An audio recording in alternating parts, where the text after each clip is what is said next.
Bismillahirrahmanirrahim. Assalamualaikum warahmatullahi wabarakatuh. Alhamdulillahilladzi arsala rasulahu bil huda wa dinil haqq liyudhhirahu 'ala ad-din kullihi walau karihal kafirun. Wa asyhadu an la ilaha illallah wahdahu la syarika lah iqraran bihi wa tauhidan. وأشهد أن محمدا عبده ورسوله صلى الله عليه وعلى آله وصحبه وسلم تسليما كثيرا أما بعد فأهلا وسهلا ومرحبا بكم إخواني الكرام وأخواتي الكريمات, segenap jamaah, ibu bapak, saudara dan saudari yang saya cintai dan muliakan, rahimani Allah wa iyyakum wa baraka fikum. Kita bersyukur kepada Allah Jalla wa Ala yang kembali mempertemu dan mengumpulkan kita di rumahnya yang mulia ini dalam rangka at-tawasi bil haqq wa tawasi bis sabr dan at-tafaqquh fid din di antara kita. Mudah-mudahan Allah Jalla wa Ala menjadikan kita dari hamba-hambanya yang telah Ia firmankan di dalam sebuah hadis qudsi, wajabat mahabbati lil mutahabbina fiya wal mutajalisina fiya wal mutazawirijina fiya wal mutabadzilina fiya. Sungguh telah wajib cintaku untuk mereka yang saling cinta mencintai sesama mereka karenaku. Mereka duduk-duduk berkumpul sesama mereka karenaku.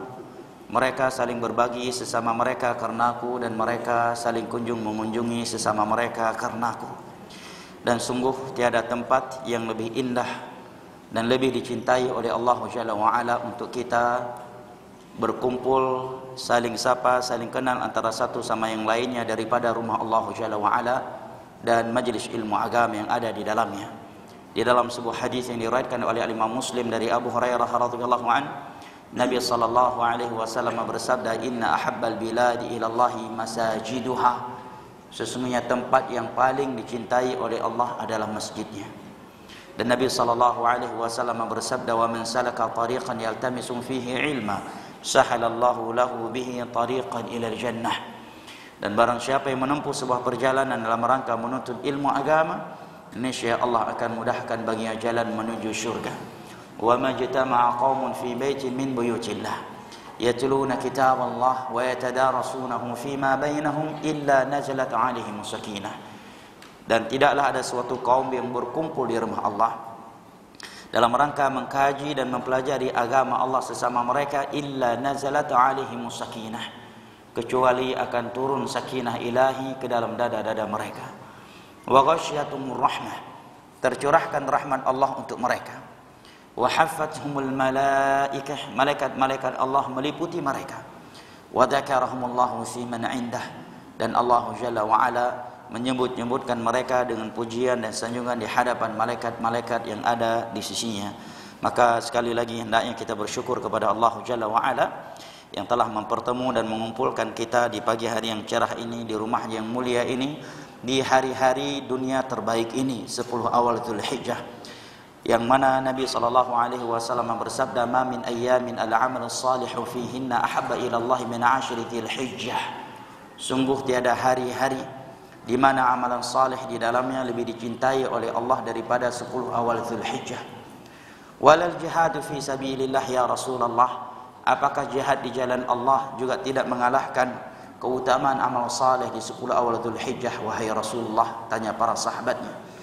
Maka beliau menjawab, walal jihadu fi sabilillah illa rajulun kharaja bi nafsihi wa malihi falam yarji' min dzalika syai'.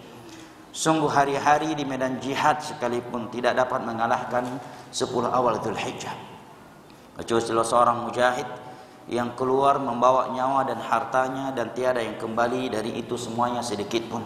Hadis riwayat Al-Imam Al-Bukhari dari Abdullah bin Abbas radhiyallahu anhuma.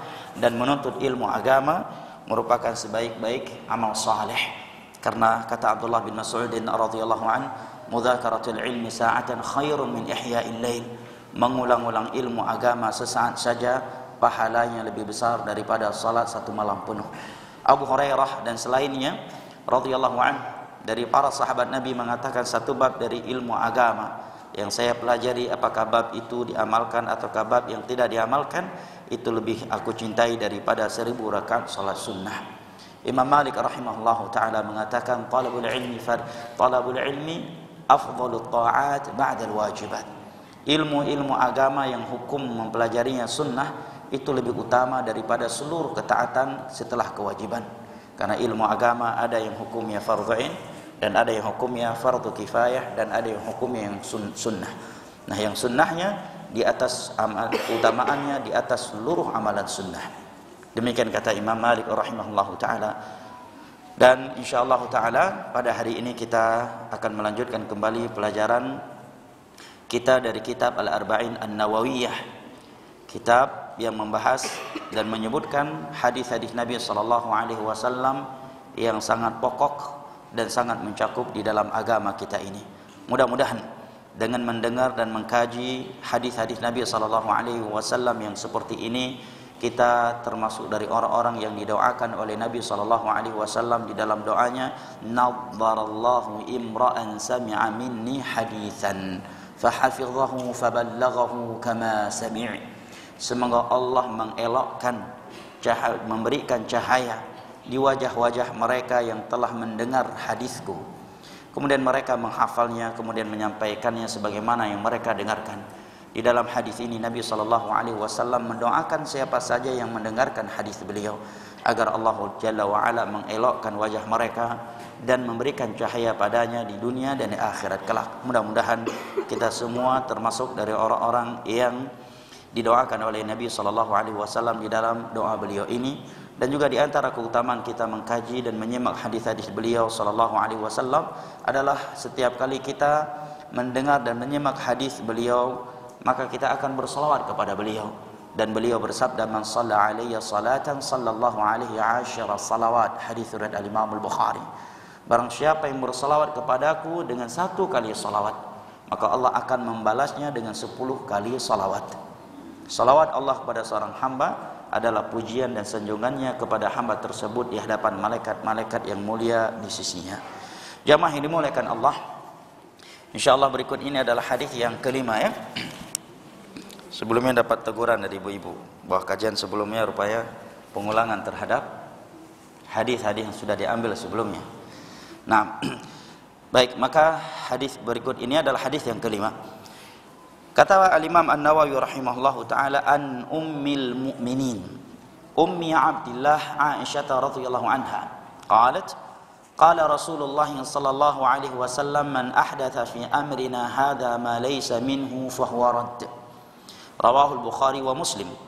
Wa fi riwayatin li Muslim man amila amalan laysa alaihi amruna fa huwa radd. Dari Ummul Mukminin, ibundanya kaum mukminin, karena semua istri Nabi kita sallallahu alaihi wasallam adalah ibundanya kaum muslimin. Hal ini Allah tegaskan di dalam surat Al-Ahzab, wa azwajuhum ummahatuhum.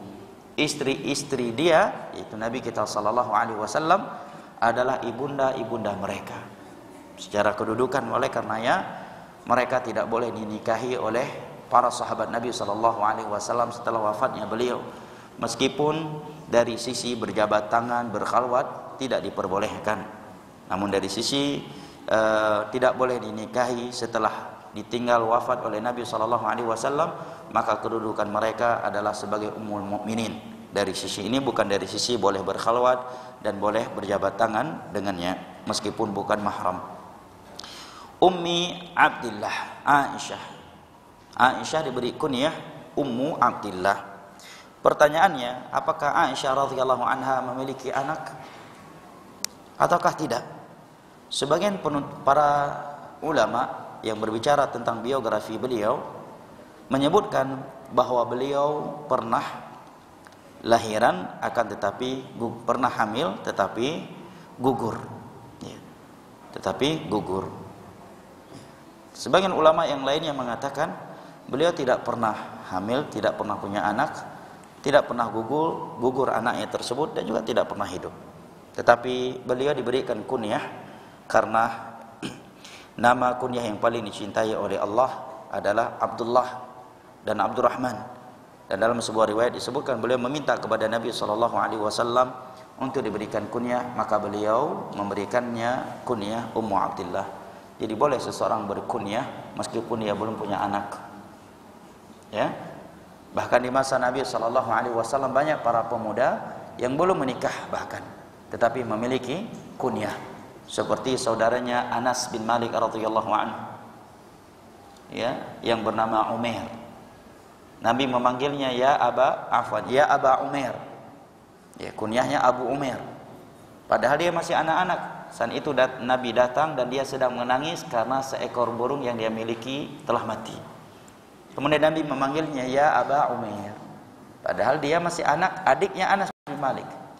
Anas bin Malik radhiyallahu anhu saja di masa Nabi SAW ketika menjadi pembantu beliau belum baligh, apalagi adiknya. Nah, maka tidak benar ya anggapan bahwa kunyah itu khusus untuk orang yang sudah menikah dan sudah punya anak. Bahkan di beberapa tempat kunyah itu hanya boleh diberikan kepada ulama karismatik. Nah, Abu Fulan, Ummu Fulan, lah, Abu Muhammad artinya ayahnya si Muhammad.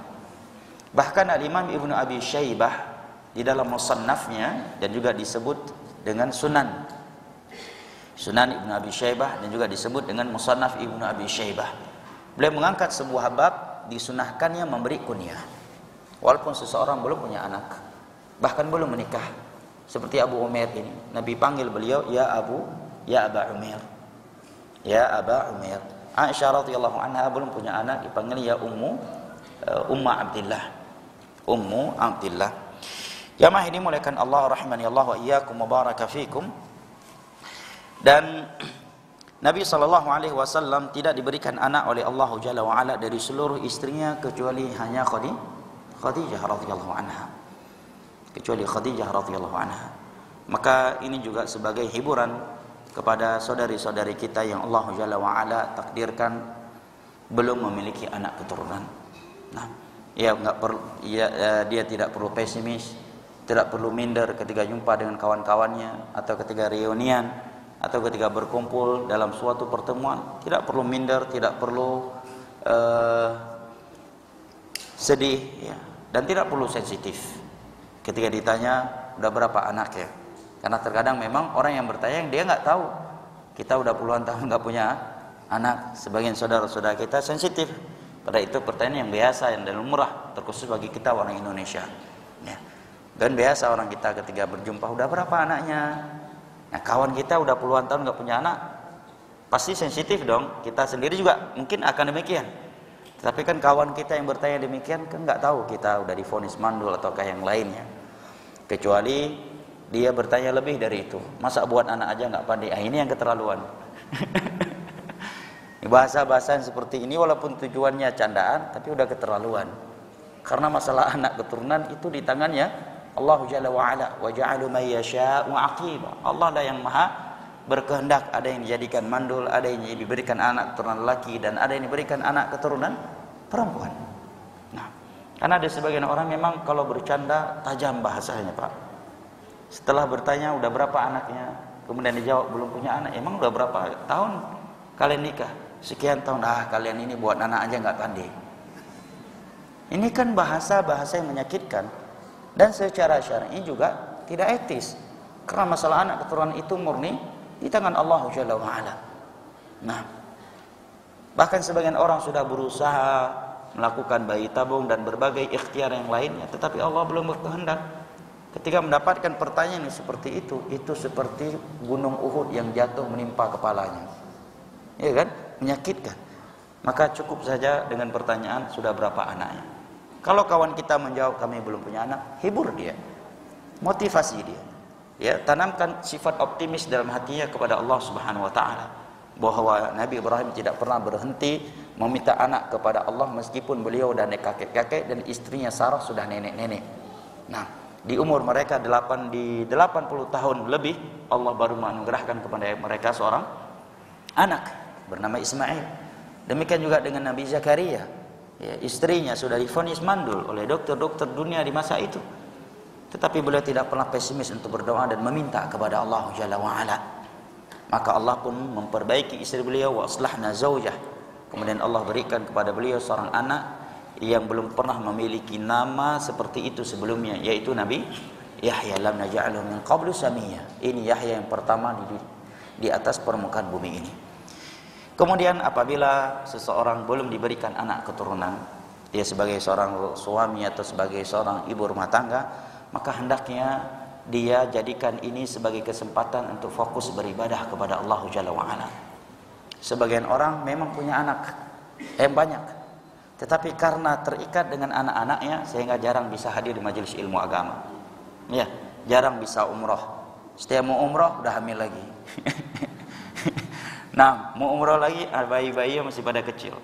Mau haji tertunda bukan karena keuangan, tapi karena anak-anaknya masih kecil. Nanti masya Allah, ya, Allah seandainya Allah takdirkan belum punya anak, masya Allah bisa umroh kapan saja, ya, bisa dengan mudah pergi haji, bisa dengan mudah pergi ke kajian, bahkan bisa ikut kajian-kajian kitab, ikut kajian-kajian bahasa Arab. Di saat di banyak wanita di sana yang memiliki kemampuan finansial untuk pergi haji, umroh, menuntut ilmu dan punya waktu, tetapi karena anak-anaknya yang banyak atau masih kecil-kecil sehingga dia terhalangi untuk bisa fokus beribadah dengan menuntut ilmu agama atau ibadah-ibadah lainnya dan anti mampu melakukannya. Maka Aisyah radhiyallahu anha menjadi istri Nabi yang paling berilmu. Bahkan wanita yang paling berilmu di umat Nabi Muhammad SAW adalah Aisyah radhiyallahu anha. Nah, jadikan kesempatan ini sebagai atau ujian ini sebagai kesempatan untuk fokus beribadah kepada Allah Jalla wa Ala. Ikhwanil kiram wa akhwati al-karimat rahimani Allah wa iyyakum wa baraka fikum. Aisyah radhiyallahu anha adalah putri daripada Abu Bakar radhiyallahu anhu. Dan Abu Bakar radhiyallahu anhu merupakan teman dekat Nabi kita sallallahu alaihi wasallam semenjak beliau belum menjadi nabi dan rasulnya Allah Jalla wa Ala. Nabi sallallahu alaihi wasallam menikahi beliau, itu melakukan akad nikah dengan beliau dan beliau berumur 6 tahun. Kemudian Nabi sallallahu alaihi wasallam membangun rumah tangga dengan beliau dan beliau berumur 9 tahun. Kisah ini dijadikan oleh orang-orang kafir dan para pengekor mereka dari kaum liberal untuk merendahkan Nabi kita sallallahu alaihi wasallam, bahwa Islam tidak emansipasi, ya, terhadap kaum wanita. Maka kita katakan yang pertama, sisi mana boleh dikatakan bahwa Islam tidak memperhatikan haknya wanita? Yang pertama, Aisyah radhiyallahu anha sendiri ridho. Kedua, orang tua mereka juga ridho dan setuju. Adakah yang lebih sayang kepada seseorang daripada kedua orang tuanya? Kenapa kita harus menghakiminya? Ya kan? Pasti Abu Bakar radhiyallahu anhu dengan sifat beliau begitu mulia, nggak mungkin memaksa Aisyah untuk menikah. Kecuali beliau melihat anaknya sudah layak menikah, anaknya juga mau dan rela. Kemudian tentunya 9 tahun di masa itu tidak sama dengan anak-anak 9 tahun zaman sekarang yang hidupnya dengan micin. Bahkan Imam Syafi'i rahimahullahu ta'ala punya nenek umurnya baru 20 atau 21 tahun. Itu neneknya Imam Syafi'i. Menunjukkan ya, nenek beliau di umur 9 tahun sudah nikah. Kemudian di umur 9 tahun ibu beliau atau 10 tahun ya, menikah. Kemudian di umur 11 tahun ya, lahirlah Imam Syafi'i. Nah, tiada yang aneh. Nah. Dan seperti yang kita katakan tadi, wanita di orang zaman dahulu itu tidak sama dengan zaman sekarang, dari sisi kedewasaannya, dari sisi perkembangan fisiknya. Dan beliau meriwayatkan hadis-hadis Nabi SAW yang sangat banyak untuk umat ini, sehingga beliau menjadi wanita yang paling berilmu, wanita yang paling faqih dari umat Nabi SAW, sehingga banyak dari para sahabat Nabi yang menimba ilmu kepada beliau setelah wafatnya Nabi SAW. Dan di antara mereka adalah Abu Hurairah radhiyallahu anhu. Dan Nabi SAW wafat, umur beliau belum sampai 20 tahun. Sebagian ulama menegaskan beliau berumur 17 tahun.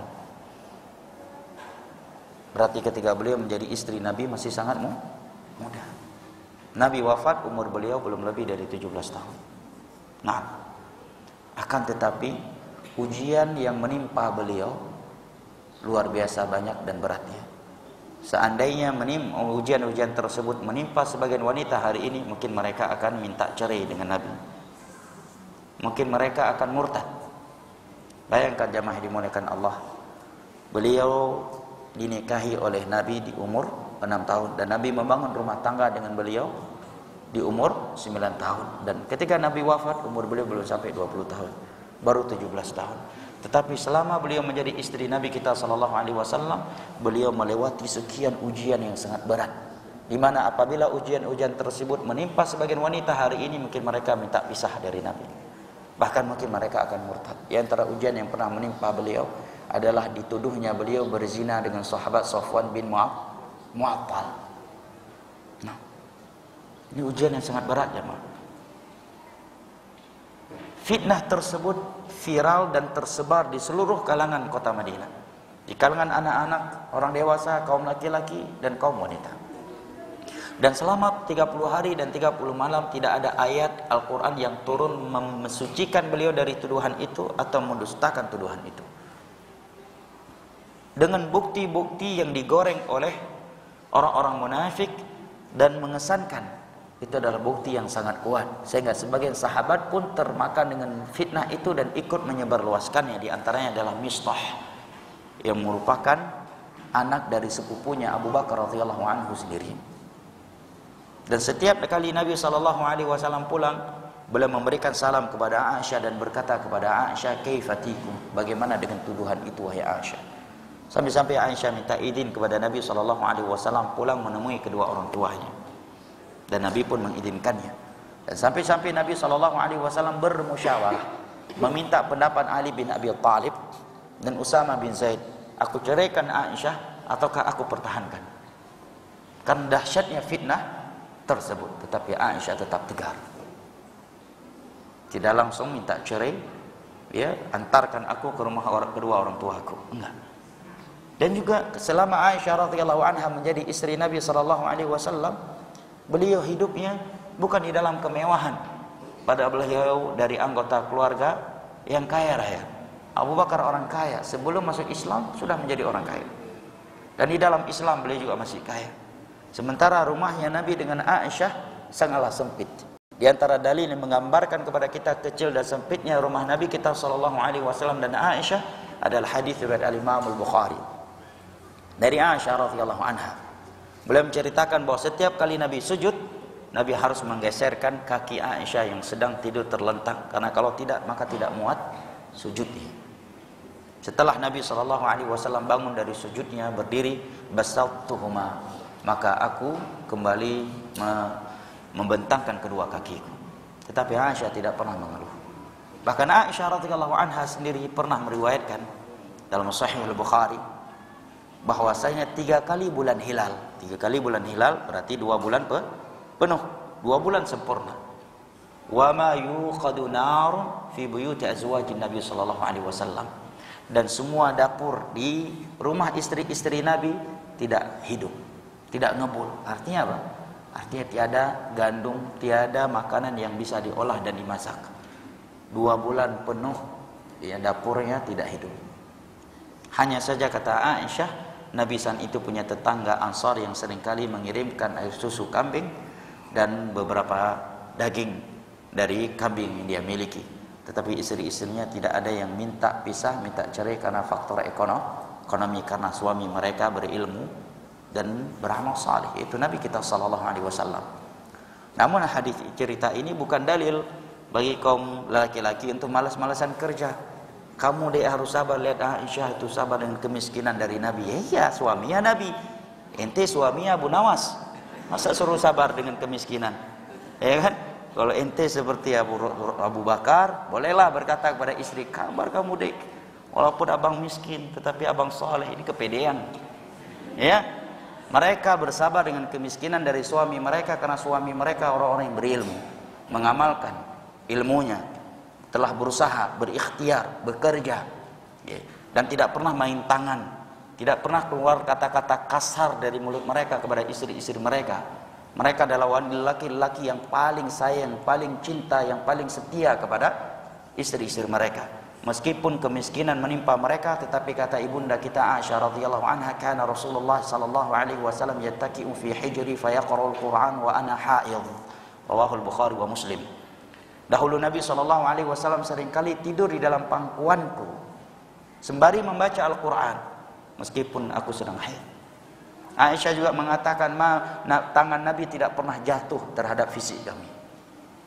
Meskipun kemiskinan menimpa beliau, tugas beliau yang begitu berat di luar rumah, tapi tangan beliau tidak pernah menyentuh tubuh ibunda-ibunda kita. Bahkan beliau tidak pernah marah kepada kami kecuali ada satu aturan Allah yang dilanggar.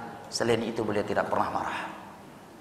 Bahkan ibunda kita mengatakan, kana fi mihnati ahli. Nabi kalau sudah pulang ke rumah, meskipun beliau seorang nabi, seorang rasul, panglima perang, menteri keuangan untuk kaum muslimin, orang yang paling dicari nyawanya, tetapi setiap kali pulang ke rumahnya, maka beliau selalu mengerjakan pekerjaan anggota keluarganya, membantu pekerjaan istrinya, apakah itu memasak, mencuci, ngepel, bersihkan kamar tidur dan sebagainya. Bahkan ibunda kita mengatakan, Nabi kalau sedang di rumah terkadang yakhriq as-thawb al-muraqqa'. Terkadang beliau menjahit baju beliau sendiri atau baju istri atau anggota keluarganya yang robek. Nah, terkadang beliau menyambung tali sendalnya. Makanya tidak heran kenapa wanita di masa dahulu itu bersabar dengan kemiskinan dari suami mereka, karena demikian akhlaknya. Tapi hari ini sebagian suami udah miskin, ibadah kurang, ilmu kurang, fisik juga seperti buah kismis. Ya. Kalau tampan masih lumayan, ya kan? Ini udah fisiknya seperti buah kismis, ilmu kurang, ibadah malas, ya. Kemudian kurang harmonis, kurang romantis, kurang humoris, ya. Kerja malas, kemudian meminta istrinya untuk bersabar seperti sabarnya ibunda-ibunda kita kaum muslimin dengan kemiskinan dari Nabi SAW. Sementara dia seperti Abu Nawas akhlaknya, ya, bahkan mirip dikit dengan Abu Jahal. Kemudian menuntut istrinya untuk bersabar dengannya. Ini kepedean namanya. Ya, ini kepedean dan kebangetan serta tidak tahu diri. Sungguh benar apa yang dikatakan oleh sebagian ulama salaf, rahimallahu imra'an arafa qadra nafsi. Rahman Allah kepada seorang yang selalu tahu kadar dirinya. Jamaah yang dimuliakan Allah, Aisyah radhiyallahu anha memilih kemiskinan, memilih akhirat daripada dunia yang telah beliau miliki. Makanya ada ayat dalam surat Al-Ahzab mengatakan, in kuntunna turidnal hayatad dunya wasinataha wa fiha ilaikum. Nabi diperintahkan oleh Allah untuk membacakan ayat ini kepada mereka, wahai istri-istriku, kalau kalian ingin memilihkan dunia dan perhiasannya, artinya dengan bercerai dengan Nabi, aku akan ceraikan kalian, tidak mengapa. Tetapi kalau kalian mengutamakan akhirat, maka Allah akan memberikan pahala 2 kali lipat kepada kalian, dan Allah akan berikan akhirat itu untuk kalian. Ini Allah turunkan di dalam surat Al-Ahzab dan dibacakan oleh Nabi kita sallallahu alaihi wasallam kepada ibunda-ibunda kita hari itu. Bagaimana mereka tidak sabar dengan Nabi sallallahu alaihi wasallam sementara beliau seorang rasul, seorang nabi, ya, dan akhlaknya sangat mulia. Dan banyak wanita tidak sabar dengan kemiskinan kaum laki-laki, sebagiannya bukan karena kemiskinannya semata sebenarnya. Tetapi seperti yang Anda sebutkan di atas. Udah dia lagi ada gangguan ekonominya, malas kerja, namun mulai KDRT, mulai mengeluarkan kata-kata kasar terhadap istrinya. Tapi seandainya ekonominya sedang bermasalah, sedang ada gonjangan, tetapi dia menyempurnakan akhlaknya kepada istrinya, saya kira semua istri akan bertahan. Istri mana yang tidak bahagia apabila diperlakukan oleh suaminya dengan pemuliaan, ya, diberikan cinta yang sempurna, diberikan kasih sayang yang sempurna, bahkan mungkin dia mendapatkan cinta dan kasih sayang dari suaminya yang sedang diuji ekonominya, yang tidak dia dapatkan sebelumnya ketika suaminya kaya. Sebelumnya mungkin tidak pernah disuapin ketika makan oleh suaminya. Begitu suami lagi goyang ekonominya, yang biasanya bisa memberikan uang 10-15 juta, kali ini baru cuma bisa 2-3 juta, tetapi setiap makan disuapin, ya kan? Sering dibelai, sering dipeluk, sering dicium, sering dirayu, ya. Bahkan mungkin si istri mengatakan, kenapa nggak dari dulu abang miskin ya, biar kayak gini, dari dulu. Ya, seperti ibunda kita mengatakan, kuntu aghtasilu ana wa Rasulullah sallallahu alaihi wasallam min ina'in wahid kilana junubun naqtarifu minhu jami'a. Dahulu aku dan Nabi sallallahu alaihi wasallam selalu mandi junub bareng, menggunakan air dari satu bejana yang sama, dan kami sering saling rebutan air. Terkadang aku mengatakan sisakan untukku, sisakan untukku. Bahkan Nabi SAW terkadang menjilat jari jemari tangan istri-istrinya setelah makan. Mereka juga demikian. Istri mana yang tidak menerima suami yang seperti ini? Jangankan dibawa ke Jabodetabek, dibawa ke langit dunia Sidratul Muntaha juga mau ikut. Ya kan? Kalau suaminya seperti itu. Tapi masalahnya sebagian orang ketika ekonominya sedang bermasalah, ya, pendapatannya berkurang, mestinya dia menambahkan kesempurnaan pada akhlaknya. Dia berikan cinta yang lebih sempurna kepada istrinya seperti tidak dibandingkan sebelumnya.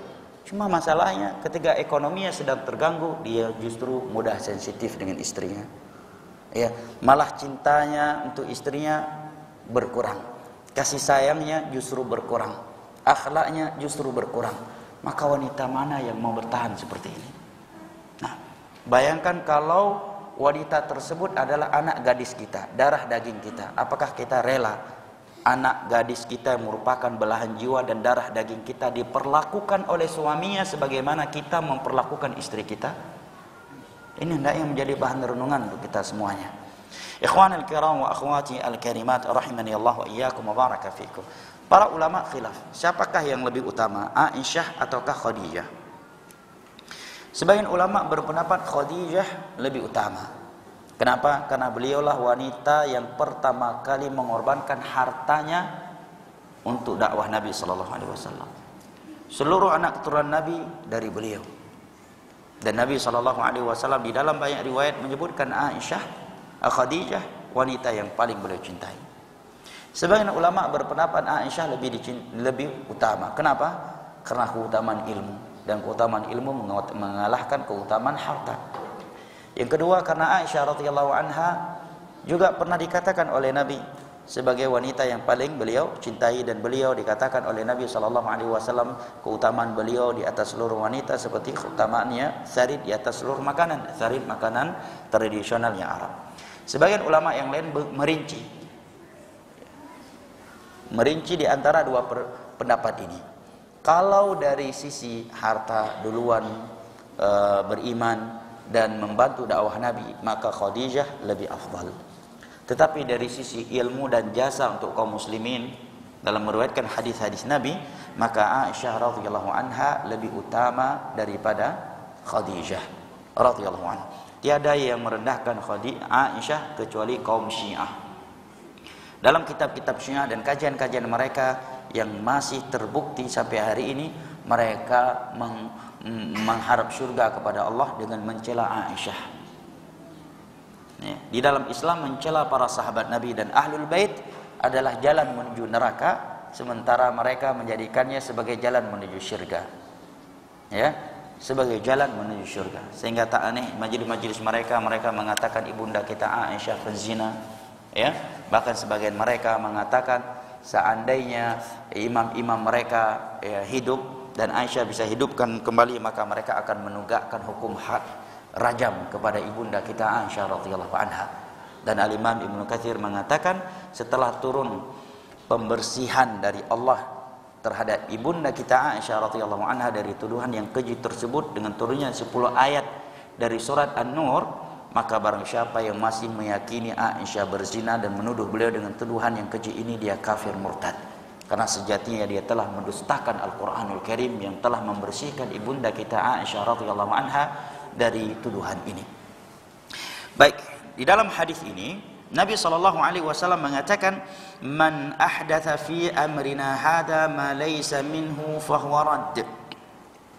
Barang siapa yang melakukan pembaharuan di dalam urusan kami ini, ya, jelas ketika Nabi mengatakan dalam urusan kami ini adalah agama. Jangan seorang bersilat lidah, kalau demikian jangan pakai mobil, ya naik onta aja ke haji. Ini blunder namanya, atau karena kurang ngopi, ya, sehingga keluar bahasa-bahasa yang seperti itu. Jelas-jelas bahasa Nabi, barang siapa yang melakukan pembaharuan terhadap perkara ini, perkara kami ini. Karena masalah agama tidak menerima pembaharuan. Agama adalah apa yang Allah turunkan di masa itu. Berbeda dengan perkara dunia. Perkara dunia tidak diperbaharui saja, akan terperbaharui dengan sendirinya. Nah, sehingga ya, aneh kalau ada orang yang ketika disampaikan hadis ini kemudian dia mengatakan, ya udah haji naik onta aja, nggak usah naik mobil dan sebagainya, karena mobil nggak ada di masa Nabi Shallallahu Alaihi Wasallam. Ini kebangetan, ya, ketidakpemahamannya.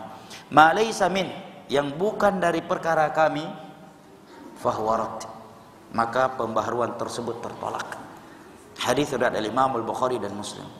Dan sabda beliau ini menjadi lebih jelas maksudnya dengan sabda beliau dalam riwayat Imam Muslim dari Aisyah radhiyallahu anha juga, di mana Nabi sallallahu alaihi wasallam bersabda, "Man 'amila 'amalan laisa 'alaihi amruna fahuwa radd." Barang siapa yang melakukan suatu ibadah, suatu amalan yang tiada perintah kami, petunjuk kami atasnya, maka amalan tersebut tertolak. Ini hadis cukup muhkam. Ini hadis sangat jelas gamblang. Bahasanya sangat-sangat jelas gamblang dan tersurat. Tetapi bisa-bisanya hadis ini harus ditakwil menurut sebagian orang. Bisa-bisanya hadis ini tidak boleh dipahami sebagaimana yang tersurat darinya oleh sebagian orang. Nah, padahal bahasa Nabi cukup gamblang. Barang siapa yang melakukan suatu amalan yang tiada perintah kami atasnya, maka amalan tersebut tertolak. Jelas gamblang. Barang siapa yang melakukan pembaharuan terhadap agama kami ini yang bukan dari agama kami ini, maka amalan tersebut tertolak. Jelas gamblang.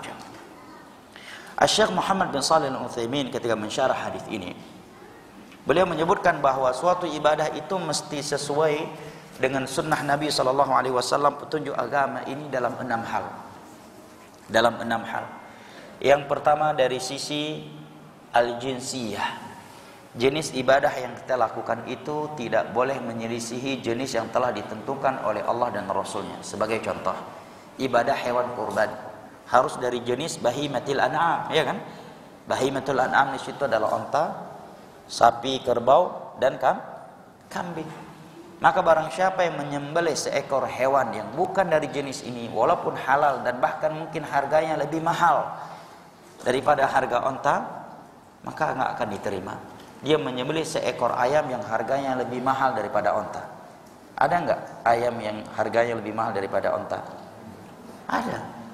Ayam yang baru hijrah dari Makau.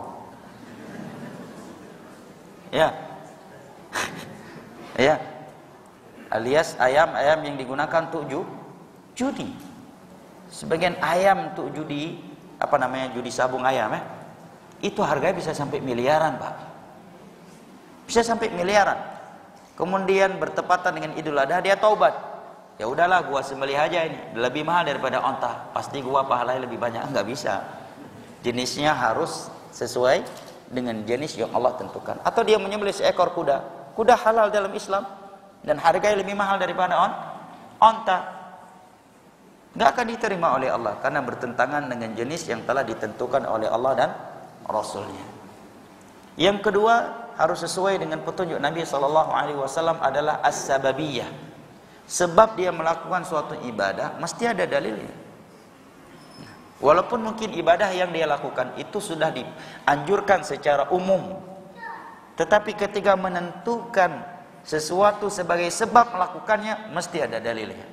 Sebagai contoh, kita masuk masjid, sebelum duduk kita salat 2 rakaat. Sebabnya apa? Masuk masjid, tahiyatul masjid. Dalilnya ada hadis Abu Qatadah Al-Ansari radhiyallahu anhu dalam riwayat Imam Al-Bukhari dan Muslim, "Idza dakhala ahadukumul masjid fala yajid hatta yusalli raka'atain." Apabila salah satu di antara kalian masuk ke dalam masjid, jangan langsung duduk sampai dia salat 2 rakaat terlebih dahulu. Sebabnya tahiyatul masjid.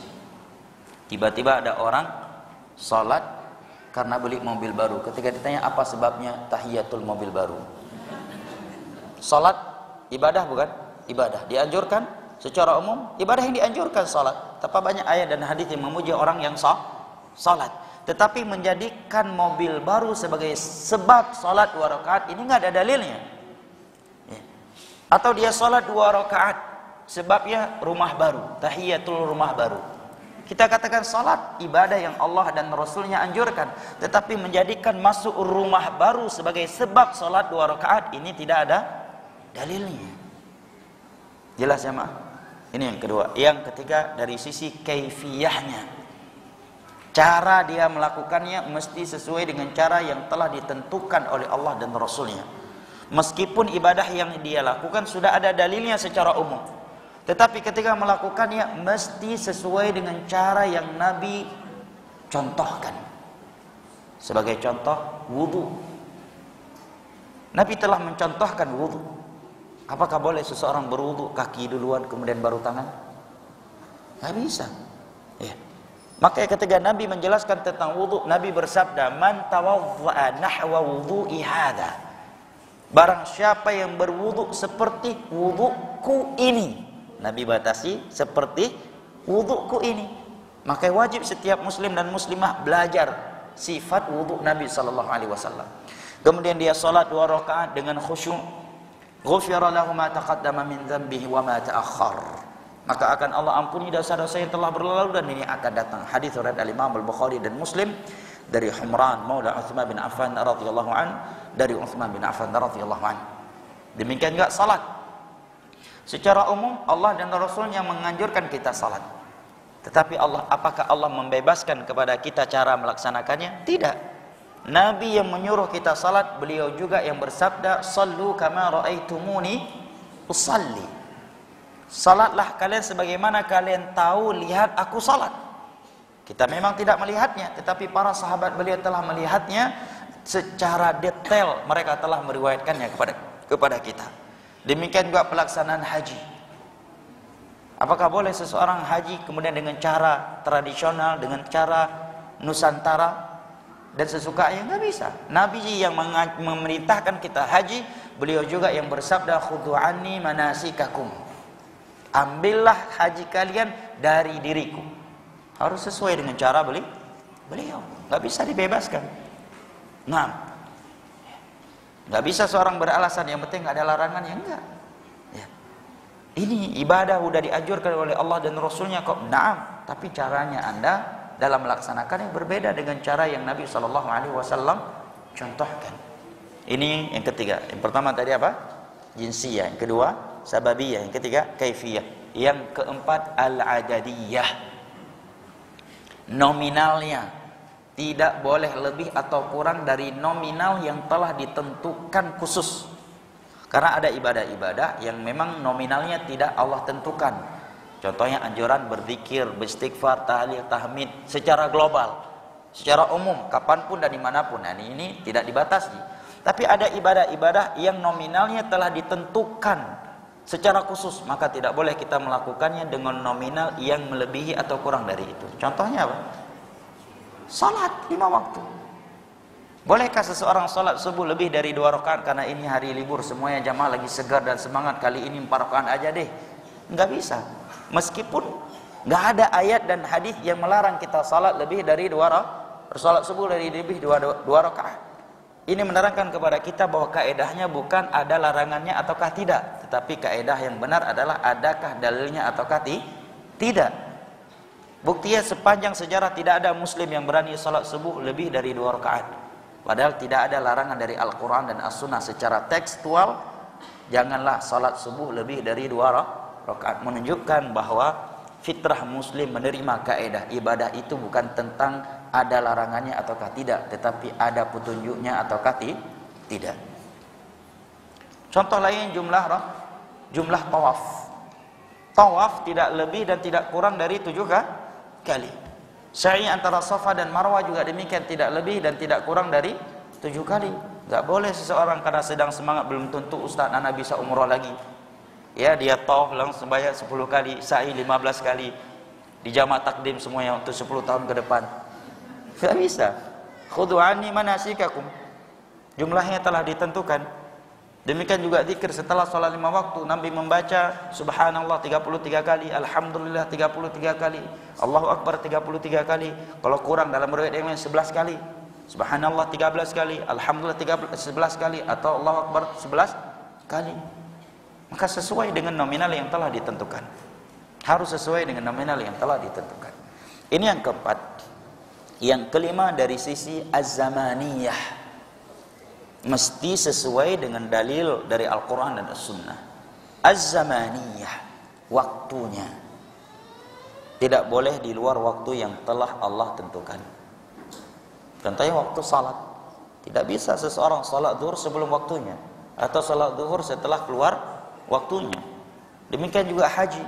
Allah tentukan haji dari mulai tanggal 8 yang disebut tarwiyah, tanggal 9 wukuf di Arafah, tanggal 10 wukuf di Arafah, kemudian mabit di malamnya di Muzdalifah sampai menjelang syuruk.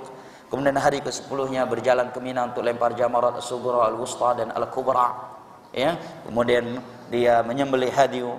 Kalau dia selesaikan semuanya di hari itu adalah kemudian mencukur rambutnya, kemudian tawaf, kemudian sa'i.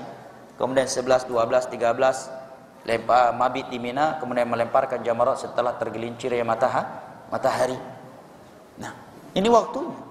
Gak bisa dia tunda. Ya kebetulan anak lagi umrah Ramadan, ya haji aja lah tahun ini. Lumayan gak padat di Mina dan Arafah. Gak bisa. Waktunya telah ditentukan. Yang keenam dari sisi tempatnya, mesti sesuai dengan apa yang telah Allah dan Rasulnya tentukan. Tidak boleh di luarnya. Contohnya ibadah i'tikaf. Allah tentukan tempatnya masjid. Wa antum aakifuna fil masajid. Maka orang yang iktikaf di luar masjid, meskipun di makam 1000 wali sekalipun, tidak dinamakan iktikaf yang syar'i di sisi Allah Subhanahu wa taala. Meskipun iktikafnya di makam 1000 wali, 1.000.000 wali sekalipun. Ya, karena iktikaf itu tempatnya di dalam masjid. Contoh lainnya haji. Allah letakkan di Mekah. Kita selagi suka atau tidak dengan kerajaan Saudi Arabia, tetap kita nggak bisa haji kalau bukan di sana. Ya.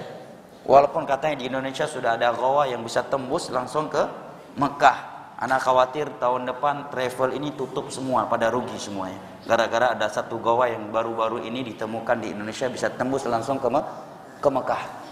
Ya, ini sangat mengkhawatirkan para pengusaha travel. Orang nantinya ke haji nggak lagi lewat travel, bakal masuk lewat ghawa tersebut dan masuk ke dalam perutnya anaconda. Bukan ke Mekah, tapi ada aja yang percaya. Baik, ini 6 hal yang mesti sesuai dengan petunjuk Nabi SAW. Dan 6 hal ini masuk dalam sabda Nabi di atas tadi. Barang siapa yang melakukan suatu amalan yang tiada perintah kami atasnya, maka amalan tersebut tertolak. Ikhwanil kiram wa akhwati al-karimat rahimani Allah wa iyyakum wa baraka fikum. Berikut ini beberapa dalil lain yang menunjukkan kepada kita bahwa sabda Nabi SAW yang sedang kita bahas ini sudah cukup jelas dan gamblang serta tersurat dan tidak perlu ditakwil ke sana dan kemari sebagai berikut. Yang pertama, hadis riwayat Al-Imam Ahmad, Ibnu Majah dan yang lainnya dari Abu Najih Irbad bin Sariyah radhiyallahu anhu. Nabi SAW setelah bersabda, fa innahu may ya'ish minkum ba'di fasayara ikhtilafan katsira fa 'alaykum bi sunnati wa sunnatil khulafa'ir rasyidin al mahdiyyin 'uddu 'alayha bin nawajiz wa iyyakum wa muhdatsatil umur fa inna kulla muhdatsatin bid'ah wa kulla bid'atin dhalalah wa kulla dhalalatin fin nar. Barang siapa yang hidup panjang setelah kalian, setelahku dari kalian, maka dia akan melihat perpecahan, perbedaan yang cukup banyak dari umatku. Nabi tidak mengatakan dari umat Yahudi atau Nasrani, dari umat ini. Maka berpegang teguhlah kalian dengan sunnahku, dengan sunnahnya para khulafa ar-rasyidin yang mendapatkan petunjuk dan hidayah dari Allah. Uddu 'alaiha binawajiz. Gigitlah oleh kalian sunnahku dengan gigi-gigi geraham kalian. Dan jauhilah oleh kalian setiap perkara baru. Bayangkan, setelah beliau mengatakan gigitlah oleh kalian sunnahku dengan gigi geraham kalian, dan ikutilah oleh kalian sunnahku dan sunnah khulafa ar-rasyidin. Kemudian beliau mengatakan jauhilah oleh kalian setiap perkara baru yang diada-adakan, menunjukkan perkara baru itu adalah sesuatu yang tidak pernah ada petunjuknya secara ucapan, perbuatan ataukah takrir dari Nabi kita SAW dan para sahabatnya. Karena setiap perkara baru dalam urusan agama ini adalah bid'ah, dan setiap bid'ah adalah sesat, dan setiap kesesatan tempatnya di dalam neraka. Hadis ini menambahkan kepada kita kejelasan dari maksud dari sabda Nabi SAW yang sedang kita bahas. Ini dirinci lagi oleh Nabi. Setelah Nabi memerintahkan kita untuk mengikuti sunnah beliau ketika umat Islam ini berpecah belah, dan sunnah khulafa ar-rasyidin ya, Nabi menambahkan dengan larangan dari lawannya, yaitu perbuatan bid'ah. Padahal perintah mengikuti sunnah Nabi itu sudah mencakup larangan melakukan hal-hal yang bertentangan dengan sunnah beliau. Bersama dengan itu beliau sebutkan lagi secara khusus agar menjadi lebih gamblang, menjadi lebih jelas.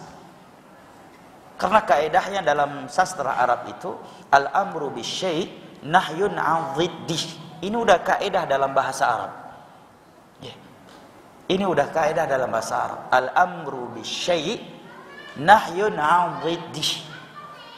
Perintah terhadap sesuatu adalah bentuk larangan dari lawannya. Perintah ikut sunnah Nabi ketika umat ini berpecah belah, itu sudah otomatis merupakan larangan melakukan lawannya sunnah, yaitu bid'ah. Tetapi bersama dengan itu Nabi sebutkan lagi secara khusus karena besarnya dan dahsyatnya fitnah bid'ah itu. Saking dahsyatnya, orang yang melakukan sunnah Nabi saja dituduh sesat, dipersekusi, diperkarakan, bahkan disesatkan. Padahal dia mengamalkan sunnah Nabi. Dengan tanpa memperingatkan manusia tentang bahayanya bid'ah, baru mengamalkan sunnah Nabi dan tidak ikut-ikutan mengamalkan bid'ah. Meskipun dia tidak melarang orang berbuat bid'ah. Itu saja membuat sebagian orang disesatkan, dikucilkan, diasingkan, bahkan dikeluarkan dari kampungnya. Makanya Nabi SAW setelah berbicara, memberikan perintah untuk mengikuti sunnah beliau, di mana keumuman perintah beliau ini sebenarnya sudah mencakup larangan dari lawannya. Bersama dengan itu Nabi sebutkan lagi secara khusus, jauhilah oleh kalian setiap perkara baru dalam agama ini, karena setiap perkara baru dalam agama ini adalah bid'ah, dan setiap bid'ah adalah kesesatan, dan setiap kesesatan tempatnya di dalam neraka. Karena dahsyatnya fitnah bid'ah di akhir zaman, jamaah dimuliakan Allah, ketika umat Islam telah berpecah. Hadis ini juga menambahkan kepada kita kejelasan terhadap sabda Nabi SAW yang sedang kita bahas ini. Dalil berikutnya yang menambahkan kejelasan hadis Nabi SAW yang sedang kita bahas ini adalah hadis yang disebut oleh Al-Imam Al-Bukhari dalam Sahihnya, bahwa ada 3 orang laki-laki dari sahabat Nabi SAW datang ke rumah sebagian istri-istri Nabi SAW. Di antara Aisyah radhiyallahu anha, fasa'alu an ibadatin Nabi sallallahu alaihi wasallam falamma ukhbiru anha faka'annahum taqalluha. Mereka datang menanyakan ibadah Nabi sallallahu alaihi wasallam sehari-hari di dalam rumahnya. Setelah diberitahukan kepada mereka bagaimana ibadah Nabi sallallahu alaihi wasallam sehari-hari, maka mereka seakan-akan, kata Aisyah, menganggap masih sedikit itu ibadah. Tetapi mereka mengatakan kalau itu untuk Nabi udah cukup, karena beliau udah Nabi, udah Rasul. Sementara kita bukan Nabi, bukan Rasul, maka ibadah kita harus lebih banyak dari itu. Kemudian salah satu di antara mereka mengatakan, kalau demikian aku tidak akan pernah tidur di setiap malam. Aku akan melakukan salat malam semalam penuh dan tidak akan pernah tidur. Yang kedua mengatakan, amma ana fa'asumud dahar wala uftir. Aku akan berpuasa sepanjang masa dan tidak akan pernah berbuka. Setahun penuh setiap hari aku akan berpuasa. Yang ketiga mengatakan, amma ana fala atazawwajun nisa. Saya akan menjomblo sampai mati. Tidak akan menikahi wanita agar fokus beribadah kepada Allah. Secara umum niatnya bagus enggak? Bagus banget niatnya, ya kan? Niatnya bagus. Yang kedua, secara umum ibadah yang mereka baru rencanakan ini dianjurkan atau tidak? Dianjurkan secara umum. Salat malam dianjurkan, ya kan? Berpuasa dianjurkan. Menjauhi fitnah wanita juga dianjurkan secara umum. Hanya saja masalahnya adalah mereka melakukannya dengan cara yang melampaui sunnah Nabi. Ingin salat malam tetapi 1 malam penuh. Sementara Nabi saja Allah katakan wa minal laili, dari sebagian malam, fatahajjad bihi nafilatan laka asa an yab'atsaka rabbuka maqaman mahmuda ya ayyuhal muzammil qumil laila illa qalila nisfahu aw inqus minhu qalila aw zid alaihi warattilil qur'ana tartila. Tidak satu malam penuh. Nah, yang ini ingin melakukan salat malam satu malam penuh. Nabi sebagian hari berpuasa, sebagian hari yang tidak. Nabi menikahi wanita. Setelah itu mereka pergi. Tak lama kemudian datanglah Nabi SAW. Kemudian diberitahukan kepada beliau ucapan mereka tadi. Dan ingat, mereka baru berencana, belum melakukannya. Setelah Nabi SAW mengetahui ucapan mereka ini, beliau pun keluar mencari mereka. Setelah mendapati mereka, Nabi mengatakan, antum alladzina qultum kada wa kada, benarkah kalian yang telah berkata demikian dan demikian? Ini menunjukkan kehati-hatian dan keluhuran akhlak Nabi kita. Sebelum memarahi seseorang, beliau pastikan dulu, jangan sampai salah orang nanti. Karena ada sebagian orang udah datang marah-marah, rupanya salah orang. Akhirnya malu 7 keturunan. Mending kalau masih malu, ini juga nggak malu dan nggak minta maaf, udah salah orang. Banyak seperti itu. Ya, anak pernah dicaci maki dan dimarah-marahi oleh 2 orang ikhwah. Ya, gara-gara antum nih Ustaz, anak nggak jadi nikah sama anak dokter fulan katanya. Lah, terkejut anak. Yang mana yang fulan? Lah, beliau aja nggak punya anak. Nggak punya anak perempuan, setelah dipastikan dia nggak punya perempuan. Nah, itu kan berarti Anda murni diadu domba oleh orang lain. Setelah itu kan jadi malu. Gara-gara antum Ustaz, anak nggak jadi nikah sama anak dokter fulan. Setelah dipastikan anak dokter itu nggak ada yang perempuan. Tapi dia udah kadung diadu domba oleh seseorang. Akhirnya kan jadi malu. Makanya cross check dulu, tabayyun. Nah, seperti nama masjid ini, tabayyun. Cross check dalam segala sesuatu itu. Ya ayyuhalladzina amanu in ja'akum fasiqun binaba'in fatabayyanu. Ini kejadian pada diri anak. Oleh 2 orang santri kita sendiri, murid kita sendiri datang marah-marah di depan orang lain. Dasar antum Ustaz, gara-gara antum anak enggak jadi. Difitnah bahwa gara-gara sebenarnya anak dokter fulan siap menikahkan putrinya dengan antum, cuma setelah datang Ustaz Farhan akhirnya nggak jadi. Setelah dipastikan dokter tersebut malah nggak punya anak perempuan, dia udah kadung marah-marah. Bahaya kan? Oke, cross check dulu jamaah. Nah, apalagi ini ibu-ibu nih, jangan asal marah-marah. Jangan asal marah-marah. Nah, Nabi cross check dulu. Benarkah kalian yang telah berkata demikian dan demikian dan demikian? Setelah dipastikan, betul wahai Rasulullah. Karena memang tujuan mereka baik. Mereka dengan pedenya mengatakan, iya kami yang berkata demikian. Maka Nabi SAW bersabda, amma ana fa'atqakum lillah wa akhsyakum lah. Aku lebih bertakwa kepada Allah dan lebih takut kepadanya daripada kalian. Nabi berkata demikian sah karena beliau seorang nabi. Tetapi kalau ada ustaz, kiai, habib, tengku, buya hari ini berkata demikian kepada jamaahnya, ini bentuk kesombongan dan ujubnya dia. Dan orang yang seperti itu tidak layak diambil ilmunya. Nah, Nabi berkata demikian karena beliau tidak berbicara kecuali dengan wahyu. Wa ma yantiqu 'anil hawa in huwa illa wahyuha. Yang kedua, beliau seorang nabi. Kemudian Nabi mengatakan, aku lebih takut kepada Allah dan lebih bertakwa kepadanya ketimbang kalian. Tetapi aku tidak salat malam semalam penuh. Aku tidur dan aku salat di malam hari. Aku berpuasa di sebagian hari dan tidak berpuasa di sebagian hari yang lainnya. Tidak berpuasa sepanjang tahun. Dan aku menikahi kaum wanita. Kemudian yang terakhir Nabi berkata, dan ini menjadi dalil yang sangat nyata bahwa dalam ibadah itu bukan tentang ada larangannya atau tidak, tetapi ibadah itu ada petunjuknya atau tidak. Nabi mengatakan, faman raghiba an sunnati falaysa minni. Barang siapa yang membenci sunnahku, maka dia bukan dari golonganku. Yang ingin mereka lakukan tadi semuanya adalah ibadah yang telah Allah dan Rasulnya anjurkan secara umum. Tetapi mereka ingin mengerjakannya dengan cara yang menyelisih sunnah Nabi. Kepada mereka Nabi mengutarakan sabdanya ini. Dan ini juga merupakan dalil kata para ulama bahwa melakukan bidah adalah bentuk kebencian kepada sunnah Nabi. Kepada 3 orang ini Nabi berkata, barang siapa yang membenci sunnahku maka dia bukan dari golonganku. Apakah mereka membenci salat malam? Enggak. Apakah mereka benci jenggot, benci cadar, benci masjid? benci haji, benci umrah, benci puasa Ramadan? Enggak. Justru mereka ingin melakukan ibadah-ibadah besar yang sudah ada dalilnya dalam Islam. Tetapi mereka ingin melakukannya dengan cara yang melampaui sunnah Nabi.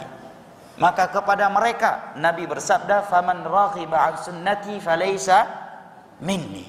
Barang siapa yang membenci sunnahku, maka itu bukan dari golonganku, maka dia bukan dari golonganku. Ini hadis cukup jelas, cukup gamblang, dengan sabab urutnya menjadi lebih jelas dan gamblang dan tidak bisa ditawil. Maka jamaah yang dimuliakan Allah, hadis Aisyah yang sedang kita bahas ini sangat jelas bahasanya, cukup gamblang. Tidak ada yang berusaha mentakwilnya, kecuali kita melihat air wajahnya menunjukkan dia sendiri sedang bingung, meskipun dia ingin membingungkan audiennya. Ya, tidak ada orang yang mentakwil hadis ini untuk memberikan kerancuan, kecuali terlihat air wajahnya dia sedang bingung bagaimana harus mentakwil hadis ini untuk bisa mengambil kesimpulan bahwa tidak semua ibadah yang tidak ada anjurannya itu bid'ah. Dia berusaha mentakwil hadis. Coba antum lihat, nonton di YouTube. Semua orang yang berusaha mentakwil hadis ini dan ingin keluar dengan sebuah kesimpulan bahwa tidak semua ibadah yang tidak ada dalilnya tidak boleh dilakukan, kecuali kita melihat dia sendiri sedang bingung. Padahal dia ingin membingungkan orang lain, tetapi dia sendiri sedang bingung. Kenapa? Karena memang bahasa Nabi sudah cukup gamblang, cukup jelas. Nah, cukup jelas, cukup gamblang, dan kita tambahkan lagi tadi dengan beberapa hadis Nabi sallallahu alaihi wasallam lainnya yang menambahkan kejelasan dan kegamblangan hadis ini. Sebagai mereka datang dengan membawa asar-asar untuk menabrakkannya dengan sabda Nabi sallallahu alaihi wasallam. Tuh, kalau semua ibadah enggak benar katanya, ya, berarti salat sunnah sebelum ketika masuk masjid juga bid'ah karena Nabi tidak pernah melakukannya. Ini kan jauh banget kayaknya dari, ya, yang paling jauh ini termasuk yang paling jauh deh. Ini kejauhan kesimpulannya. Kita katakan, siapa yang mengatakan bahwa setiap ibadah yang tidak pernah dikerjakan oleh Nabi adalah bid'ah? Enggak ada ulama kita yang berkata demikian. Yang dikatakan oleh para ulama kita adalah setiap ibadah yang tiada petunjuk dari Nabi itu adalah bid'ah. Petunjuk Nabi itu bisa perbuatan, bisa ucapan, bisa takrir terhadap perbuatan para sahabatnya. Kalau tahiyatul masjid, Nabi nggak mungkin melakukannya. Kenapa? Karena begitu beliau masuk masjid, beliau langsung jadi imam. Beliau masuk masjid, beliau naik mimbar sebagai khatib. Tetapi sabda beliau kan ada. Sabda beliau, ucapan beliau ada yang menganjurkan salat tahiyatul masjid. Hadis Abu Qatadah tadi, "Idza dakhala ahadukumul masjid fala yajlis hatta yusalli rak'atain." Kama qala, apabila salah satu di antara kalian masuk dalam masjid, jangan langsung duduk sampai dia salat minimal 2 rakaat, apakah itu salat sunnah ataukah salat wajib. Nah, kemudian juga ada yang mengatakan tuh kalau memang setiap ibadah yang enggak ada di masa Nabi adalah bid'ah, tuh tarawih berjamaah berarti bid'ah dong. Bahkan Umar mengatakan tentang salat tarawih berjamaah di masanya, ni'matil bid'atu hadi, senikmat-nikmat bid'ah adalah ini. Maka dijawab oleh para ulama dengan beberapa jawaban. Apabila seorang muslim itu mengagungkan sunnah Nabi, maka tidak akan mungkin dia menabrakkan sunnah Nabi dengan ucapan siapapun, meskipun itu dengan ucapannya Umar radhiyallahu anhu. Karena Abdullah bin Abbas radhiyallahu anhuma pernah marah kepada murid-muridnya ketika beliau mengajak mereka untuk haji tamattu', karena itulah yang dianjurkan dan diperintahkan oleh Nabi. Maka ada yang mengatakan, tetapi Umar dan Abu Bakar mengajak kita melakukannya dengan ifrat atau qarin, bukan dengan tamattu'. Padahal boleh aja qarin dan ifrat. Tetapi marahnya Abdullah bin Abbas karena mereka menjawab, mengkalter sabda Nabi dengan ucapan selain Nabi. Maka Abdullah bin Abbas radhiyallahu anhu langsung berkata, "Yushiku an tanzila alaikum hijaratun minas sama, aqulu lakum qala Rasulullah sallallahu alaihi wasallam wa taquluna qala Abu Bakar wa Umar." Sungguh hampir turun batu dari langit terhadap kalian. Aku sampaikan kepada kalian Nabi bersabda, kemudian kalian mengkalternya dengan berkata Abu Bakar dan Umar berkata demikian. Ini jawaban yang pertama. Yang kedua, Umar bin Khattab tidak pernah mengatakan bid'ah ada yang hasanah dan ada yang dhalalah. Tetapi beliau cuma mengatakan senikmat-nikmat bid'ah adalah ini, beliau tunjukkan kepada apa? Salat tarawih yang berjamaah di masa itu. Ini yang pertama. Yang kedua, yang ketiga, salat tarawih berjamaah yang Umar katakan senikmat-nikmat bidah adalah ini. Pertanyaannya, ada enggak di masa Nabi? Ada. Nabi telah melakukannya 3 malam berturut-turut di akhir hayatnya. Kemudian beliau meninggalkannya karena khawatir akan dianggap atau akan menjadi wajib terhadap para sahabatnya. Kemudian di masa Abu Bakar sempat vakum karena beliau sibuk berperang melawan kaum yang murtad. Ya, dan pengikut Musailamah Al-Kadzdzab. Ya, mungkin juga orang-orang yang tidak mau memberikan zakat. Maka beliau menganggap yang penting mereka salat malam, baik berjamaah di rumah-rumah mereka dan tidak harus di masjid. Dan beliau cuma dua tahun menjadi khalifah. Kemudian datang di masa Umar, beliau hidupkan kembali sesuatu yang sudah pernah dilakukan di masa Nabi. Sekarang bid'ah yang dibela-bela oleh sebagian orang sebagai bid'ah hasanah, kita tanyakan. Yang pertama, apakah ritual-ritual bid'ah ini ada sahabat Nabi yang mengatakan tentangnya senikmat-nikmat bid'ah adalah ini? Kedua, kita katakan apakah ini ada di masa Nabi atau tidak? Kalau sholat tarawih ini pertama itu ada di masa Nabi, yang mengatakan ya sebagai nikmat bid'ah adalah Umar. Ada enggak ucapan sahabat Nabi yang berkata tentang bid'ah-bid'ah hari ini senikmat-nikmat bid'ah adalah ini? Adakah Umar yang mengatakannya? Walaupun ada Umar yang mengatakannya, tapi Umar akhir zaman, bukan Umar yang merupakan khulafa' rasyidin. Nah, sangat jauh pendalilannya. Ya. Kemudian ada juga yang mengatakan tuh Utsman bin Affan mengumpulkan Al-Quran di masa beliau dan belum pernah dilakukan di masa Nabi SAW. Kita katakan yang pertama, Utsman bin Affan salah satu dari khulafa' rasyidin yang telah dipastikan oleh Nabi hidayah dan petunjuk Allah untuk mereka. Yang kedua, perbuatan beliau disepakati oleh seluruh kaum muslimin dari kalangan para sahabat dan para tabi'in di masa itu. Tidak ada satupun yang berbeda pendapat dengan beliau. Apakah ada bidah hari ini yang semua ulama Islam tanpa terkecuali menyepakatinya sebagai sesuatu yang baik? Yang ketiga, Utsman tidak melakukan pembaharuan. Beliau cuma mengumpulkan Al-Quran yang sebelumnya yang belum terkumpul, karena di masa Nabi belum ada media pengumpulannya. Bahkan ayat-ayat Al-Quran di masa Nabi itu ditulis di lempengan-lempengan batu, di pelepah-pelepah kurma. Kemudian yang berikutnya kata para ulama, apa yang dilakukan oleh Utsman dari pengumpulan mushaf di masa itu sebenarnya sudah Allah isyaratkan dalam surat Al-Qiyamah. Inna alaina jam'ahu wa qur'anah fa idza qara'nahu fattabi' qur'anah thumma inna alaina bayan inna alaina jam'ahu wa qur'anah. Kamilah yang akan mengumpulkan Al-Qur'an, kata para ulama ini syarat. Kemudian Utsman bin Affan tidak menambahkan dan tidak mengurangi dari Al-Qur'an yang telah ada di masa Nabi. Apa yang ada di mushaf Utsmani hari ini itulah ayat yang turun di masa Nabi tanpa kurang dan tanpa ada kelebihan. Kemudian yang Utsman lakukan ini bukan ritual ibadah, tetapi sebuah wasilah. Jelas jawabannya jemaah dimuliakan Allah. Dengan ini kita telah tuntas membahas hadis yang kelima dari kitab Al-Arba'in. Tanpa terasa kajian kita sudah 1 jam ya. Barakallahu fikum. Sisa waktu yang masih ada saya persilahkan jika ada pertanyaan yang telah masuk.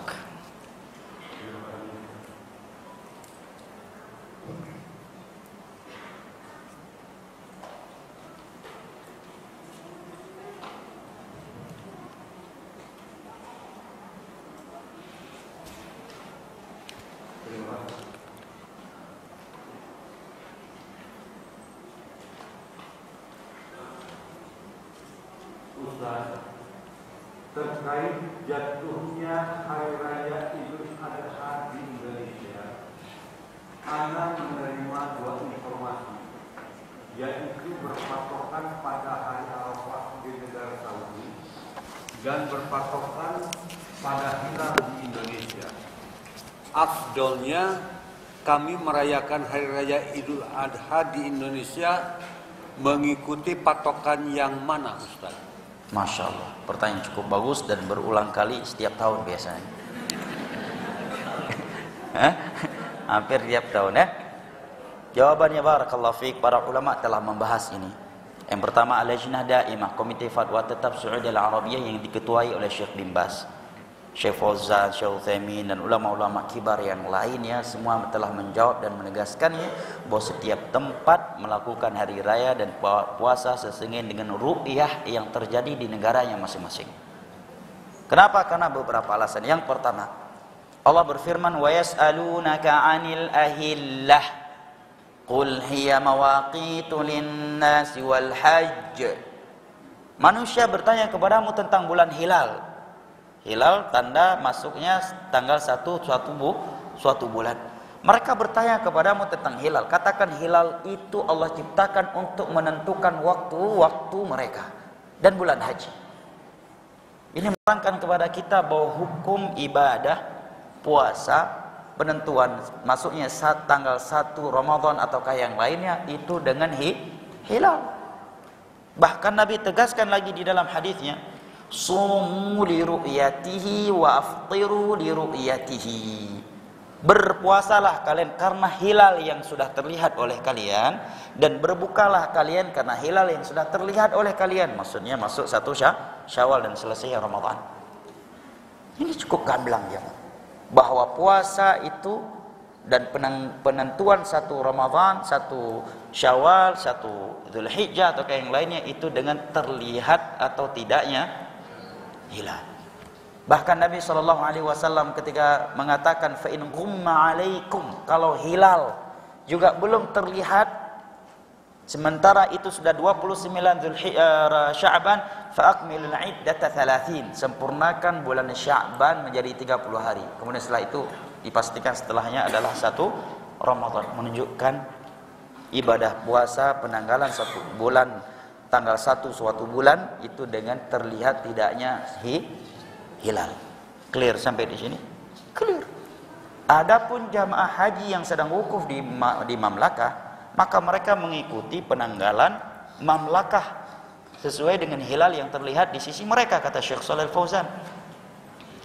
Nah, coba antum bayangkan seandainya puasa dan Idul Adha itu mengikuti wukuf di Arafah, jamaah haji yang sedang di Arafah. Bagaimana dengan kaum muslimin yang di Yaman, di Mesir, di Syam di masa Nabi, yang mereka tidak tahu apakah hari ini ataukah besok jamaah haji sedang wukuf di Arafah? Itu logikanya, ya kan?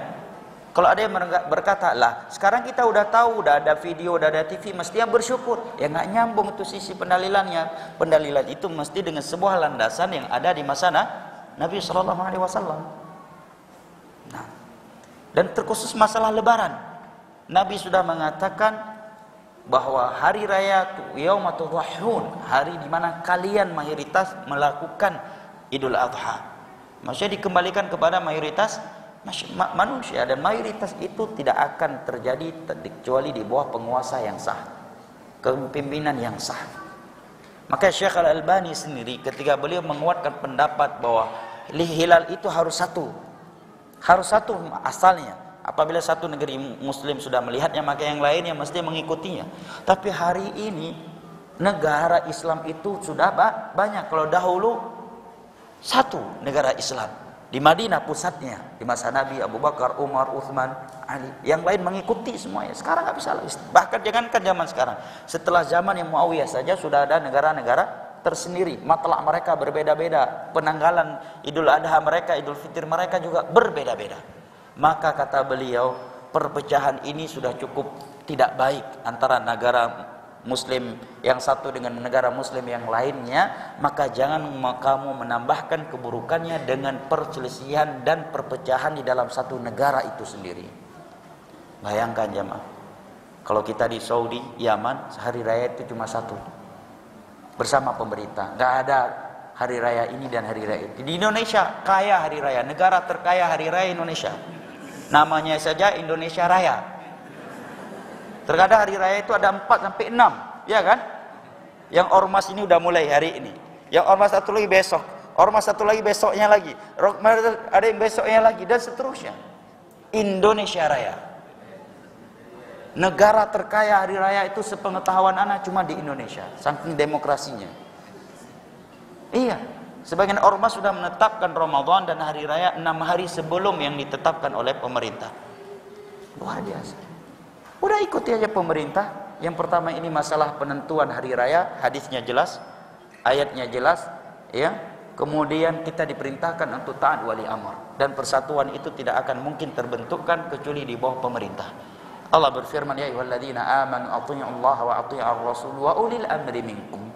Wahai orang-orang yang beriman, taatilah Allah, taatilah Rasulnya, dan para penguasa di antara kalian. Dengan itu terjadi persatuan.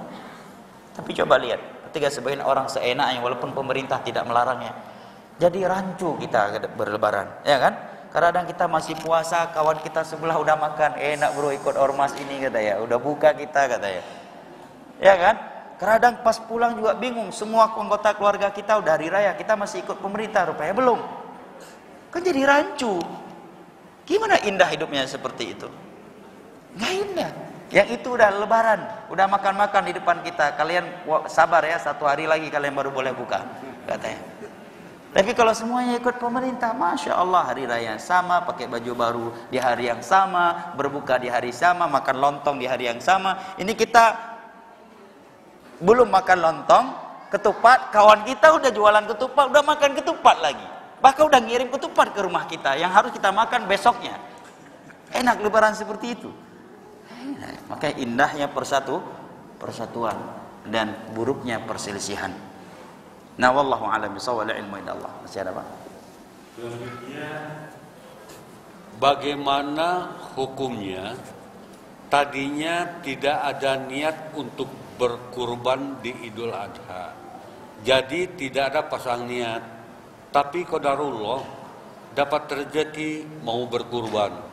Bagaimana, apakah kita boleh berniat lagi? Masya Allah, ini anugerah dari Allah Pak. Tadinya nggak berniat kurban, tiba-tiba berniat kurban. Hidayah nih, ya kan? Ya, hidayah dari Allah Subhanahu Wa Taala.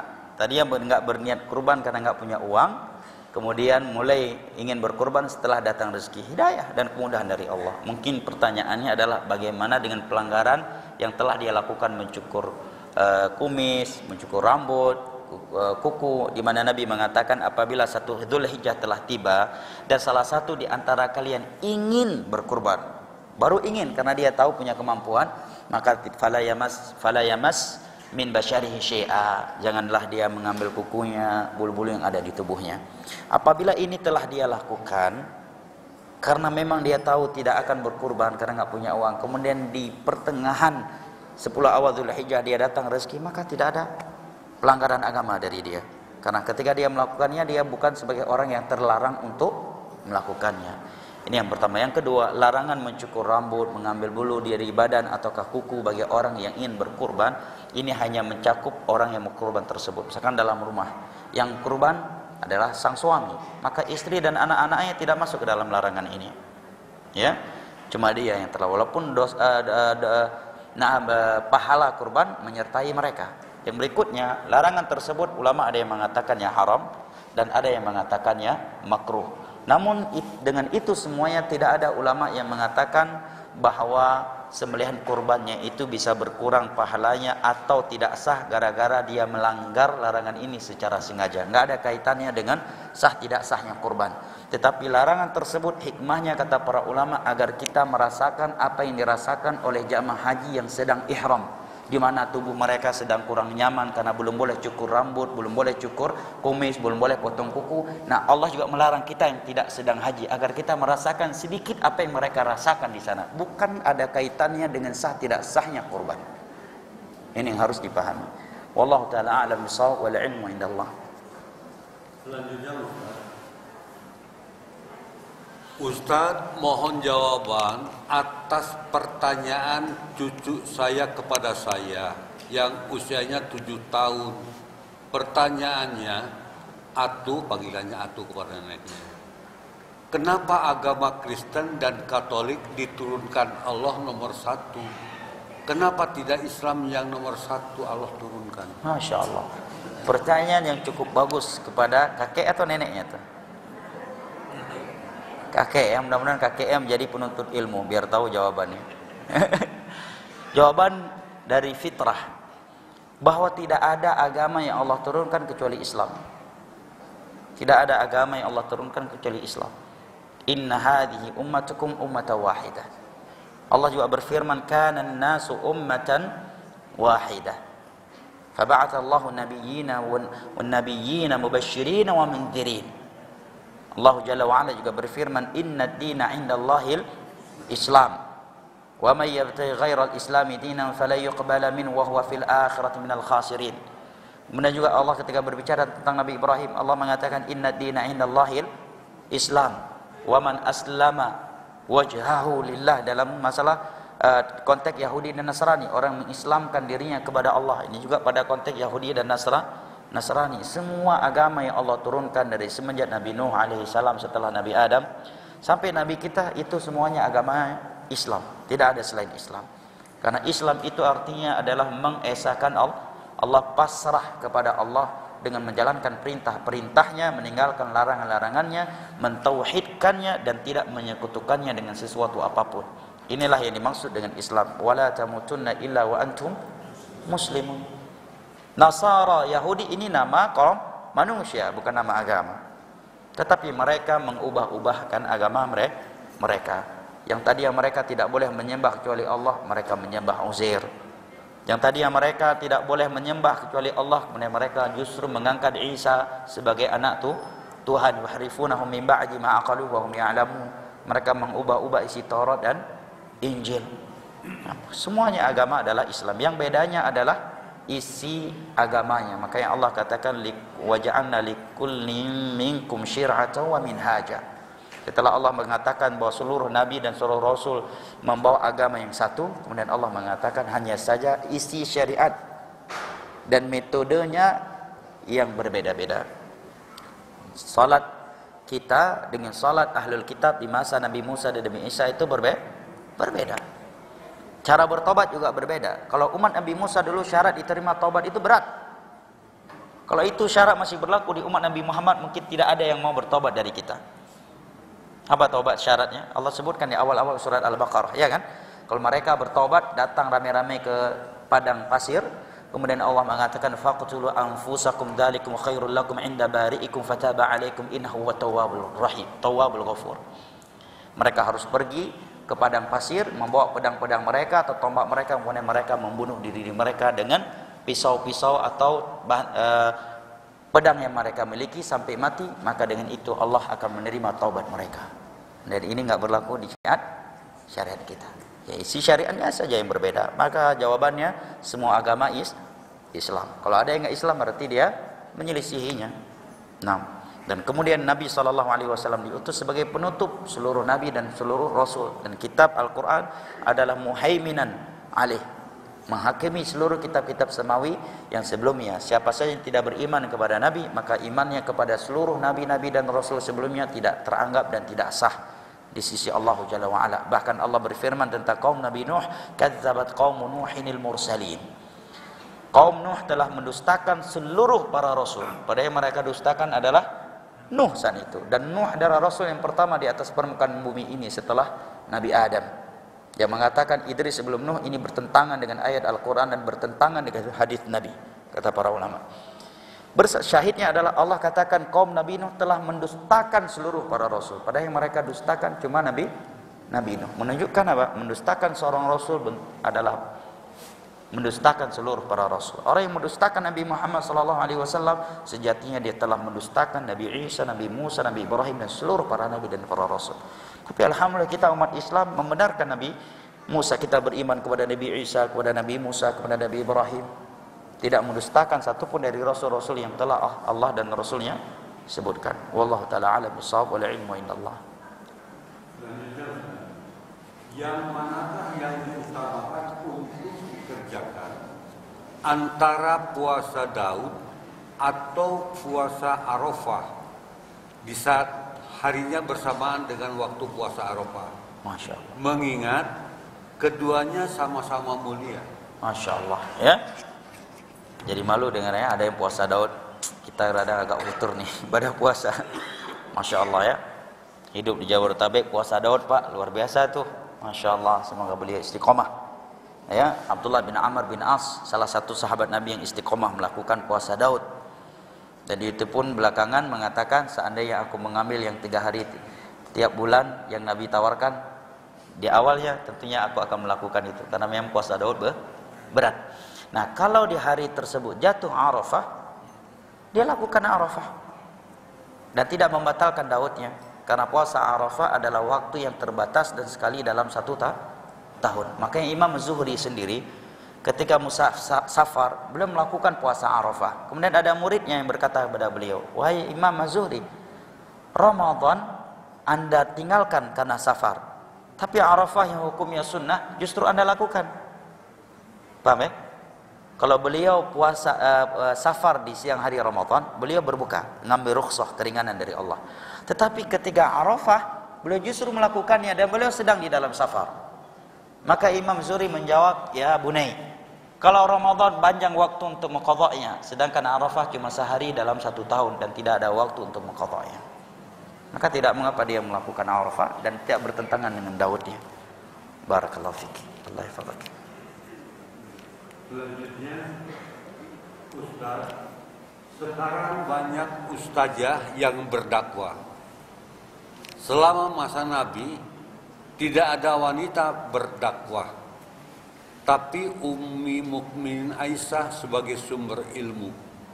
Apakah para ustazah ini mengikuti hadis? Pertanyaannya diutarakan kepada mereka, bukan kepada anak. Ya kan? Apakah mereka yang mengikuti Nabi ataukah tidak? Pertanyaan diutarakan kepada mereka. Yang kedua, tidak ada larangan seorang wanita berdakwah, ya. Tidak ada larangan. Mereka boleh berdakwah, hanya saja harus memperhatikan adab-adabnya.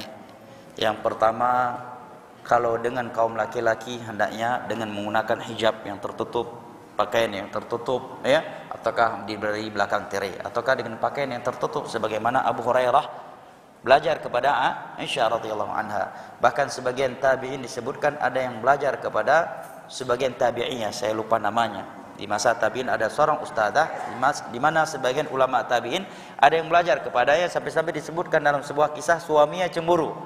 Sehingga suaminya ini mengeluarkan tahdzir kepada beberapa ulama ini. Sehingga tahdzirnya tidak diterima oleh para ulama karena unsur ini, unsur pribadi. Yang kedua, ya, bukan untuk kalangan laki-laki dengan suaranya yang indah, dengan mengindah-indahkan suaranya dan menampakkan auratnya. Sebagian wanita hari ini ngisi kajian di tempat yang terbuka, dihadiri oleh laki-laki dan kaum wanita, tetapi dengan wajahnya yang menor-menor, ya, dengan wajahnya yang seperti permen nano-nano, ya, dengan kosmetik yang ada di wajahnya, pakai lipstik, ya, kemudian suara yang terindah-indahkan, ya, ini yang tidak dibenarkan. Wa illa Aisyah mengajarkan ilmu agama, tetapi menggunakan hijab yang tertutup, ya, kemudian atau di belakang tirai seperti yang Allah firmankan dalam surat Al-Ahzab, fas'aluhunna min wara'i hijab, bertanyalah kalian kepada istri-istri Nabi di belakang hijab. Ini apabila tidak ada lelaki yang mencukupinya. Oleh karenanya di dalam sejarah ilmu hadis hampir tidak didapatkan ada muhadis wanita, kecuali satu atau beberapa orang di masa tabi'in. Hampir tidak didapatkan. Nah, padahal kalau kita belajar sejarah, mereka belajar di masa Nabi pun belajar, menunjukkan apa? Murid mereka lebih kepada kaum wanita. Tapi kalau dia tampil di televisi dengan wajah yang menor-menor, ya, pakai lipstik, ya, suara yang terindah-indahkan dan tidak menutup aurat, ya, masalahnya di sini. Kedua, ya, tergantung dia memiliki kapasitas ataukah tidak. Tapi bukan ini inti masalah. Inti masalahnya, bolehkah seorang wanita berdakwah ataukah tidak? Jawabannya boleh dengan syarat-syarat tadi. Dia menutup auratnya, tidak mengindah-indahkan suaranya, ya, dan tidak dapat izin dari suaminya. Karena jangankan berdakwah, puasa sunnah saja wanita nggak boleh kalau suaminya tidak mengizinkan dia. Nah, wallahu taala a'lam bishawab, wal ilmu indallah. Selanjutnya, bagaimana membedakan sesuatu yang dianggap perkara dunia dan perkara ibadah akhirat? Indikator apa yang membedakannya? Masya Allah, barakallahu fiik. Kalimat ibadah itu, kata Syekhul Islam, ismun jami'un likulli ma yuhibbuhu Allah wa yardahu minal aqwal wal af'al adh-dhahirah wal batinah. Kata ibadah adalah sebuah kata yang mencakup segala sesuatu yang Allah cintai dan diridhai, baik itu perbuatan atau ucapan yang internal hati ataukah eksternal. Nah, kita tidak mungkin mengetahui suatu ucapan dan perbuatan yang internal atau eksternal itu dicintai dan diridhai oleh Allah kecuali melalui Al-Quran dan hadis-hadis Nabi Sallallahu Alaihi Wasallam yang sahih. Nah, kalau kita ingin mengetahui apakah ini ibadah ataukah perkara dunia, maka sangatlah jelas ibadah adalah ibadah, suatu ritual, suatu perbuatan yang tujuannya untuk mendekatkan diri kepada Allah asalnya. Tapi perkara dunia, hukum asalnya adalah sesuatu yang dilakukan secara karena kebutuhan, ya, apabila itu makanan, minuman, pakaian, atau sesuatu yang berkaitan dengan muamalah dengan manusia, di mana ketika seseorang melakukannya pada dasarnya dia tidak untuk menyembah Allah dengannya. Ya. Dengan ini sangat berbeda, sangat terbedakan. Oleh karenanya Imam Asy-Syatibi di dalam kitabnya Al-I'tisam ketika menjelaskan definisi bid'ah, beliau mengatakan suatu ritual, suatu perbuatan yang menyerupai perbuatan-perbuatan yang sudah ada anjurannya dalam agama ini, tetapi tidak ada anjurannya, dan dia melakukannya dengan tujuan berta'abbud, beribadah kepada Allah Jalla wa Ala. Wallahu ta'ala alam bisawab wal ilmu indallah. Pertanyaan keduanya, apabila bid'ah yang dikatakan Umar adalah ibadah yang pernah dilakukan saat Nabi Musa, lantas mengapa Umar berkata bahwa ibadah tersebut bid'ah? Ahsan, pertanyaan cukup bagus. Oleh karenanya para ulama mengatakan bahwa bid'ah yang dimaksud oleh Umar bin Khattab adalah bid'ah dari sisi etimologi. Secara etimologi, secara bahasa, yaitu perkara yang baru, yang sebelumnya sempat tidak ada. Misalkan kita katakan, wah ini bid'ah nih HP ini, boleh. Bid'ah secara etimologi, secara bahasa, bukan secara agama. Wallahu ta'ala alam bisawab wal ilmu indallah. Boleh juga Anda dari ujung kaki sampai ujung rambut bid'ah. Iya benar, bid'ah. Emang sebelumnya belum ada bid'ah secara bahasa, bukan secara agama. Nah, wallahu ta'ala alam bisawab wal ilmu indallah. Selanjutnya, setelah wudu disunahkan sholat 2 rakaat. Benarkah syaratnya tidak ada pembicaraan atau ngobrol sebelum melaksanakan sholat? Wallahu a'lam bishawab wala ilmu indallah. Ana tidak tahu ya itu syaratnya. Tetapi yang jelas dalam hadis Utsman bin Affan radhiyallahu anhu riwayat Imam Al-Bukhari dan Muslim, Nabi mengatakan man tawaddaa nahwa wudu'i hadza thumma yusalli rak'atayn la yuhadditsu fihima nafsah ghufira lahu ma taqaddama min dhanbihi wa ma ta'akhkhar. Barang siapa yang wudu seperti wuduku ini, kemudian dia salat, Nabi menggunakan thumma. Thumma di dalam bahasa Arab itu litarahi, menunjukkan ada jeda dengan perbuatan yang lain. Kecuali Nabi mengatakan fa man tawaddaa nahwa wudu'i hadza fa shalla fa. Kalau fa itu menunjukkan tidak adanya jeda antara dia dengan yang sebelumnya. Ya, itu asalnya. Tapi kalau thumma menunjukkan adanya jeda, maka menunjukkan tidak mengapa setelah dia wudu dia melakukan suatu ngopi sebentar, ngeteh sebentar, ya. Kemudian ngobrol sebentar, ya. Karena itu bukan syaratnya dari zahir hadis wallahu a'lam bishawab. Namun syaratnya Nabi sebutkan wudunya seperti wuduku ini. Syarat yang kedua Nabi katakan la yuhadditsu fihi ma nafsah. Dia benar-benar khusyuk di dalam 2 rakaat tersebut. Nah, wallahu a'lam bishawab. Selanjutnya, untuk membaca surat Al-Mulk, apakah sahih jika dibaca sebelum tidur untuk menghindarkan dari siksa kubur? Nah, ya. Membaca surat Al-Mulk memang hadisnya sebagian ulama mensahihkannya dan sebagian ulama mendhaifkannya.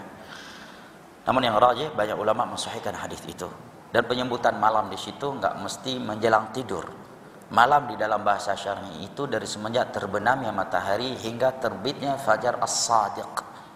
Tidak seperti malam di sisi ahli falak. Malam di sisi ahli falak apabila sudah gelap, ya, gulita, kemudian terbit matahari. Enggak, malam dalam bahasa syar'i itu dari semenjak terbenamnya matahari dengan masuknya waktu salat maghrib dan terbitnya fajar as-sadiq dengan masuknya waktu salat subuh.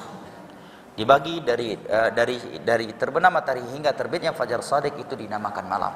Kapan saja seseorang membaca surat Al-Muluk selama letaknya masih di malam hari, maka dia masih masuk dalam keutamaan ini. Nah, yang kedua, bahwa orang yang akan mendapatkan keutamaan ini akan selamat dari azab kubur tentunya apabila dia memenuhi syarat-syaratnya dan tidak melakukan pembatal-pembatalnya. Logikanya begini, atau sebelumnya para ulama sebutkan kaidah dalam hal ini, al-hukmu ala syai' la yatimmu illa bitawaffuri syurutihi wa intifai mawani'ih. Ini kaidah yang berlaku umum. Suatu hukum itu tidak akan sempurna kecuali seseorang melakukannya dengan syarat-syaratnya dan tidak melakukan pembatalnya.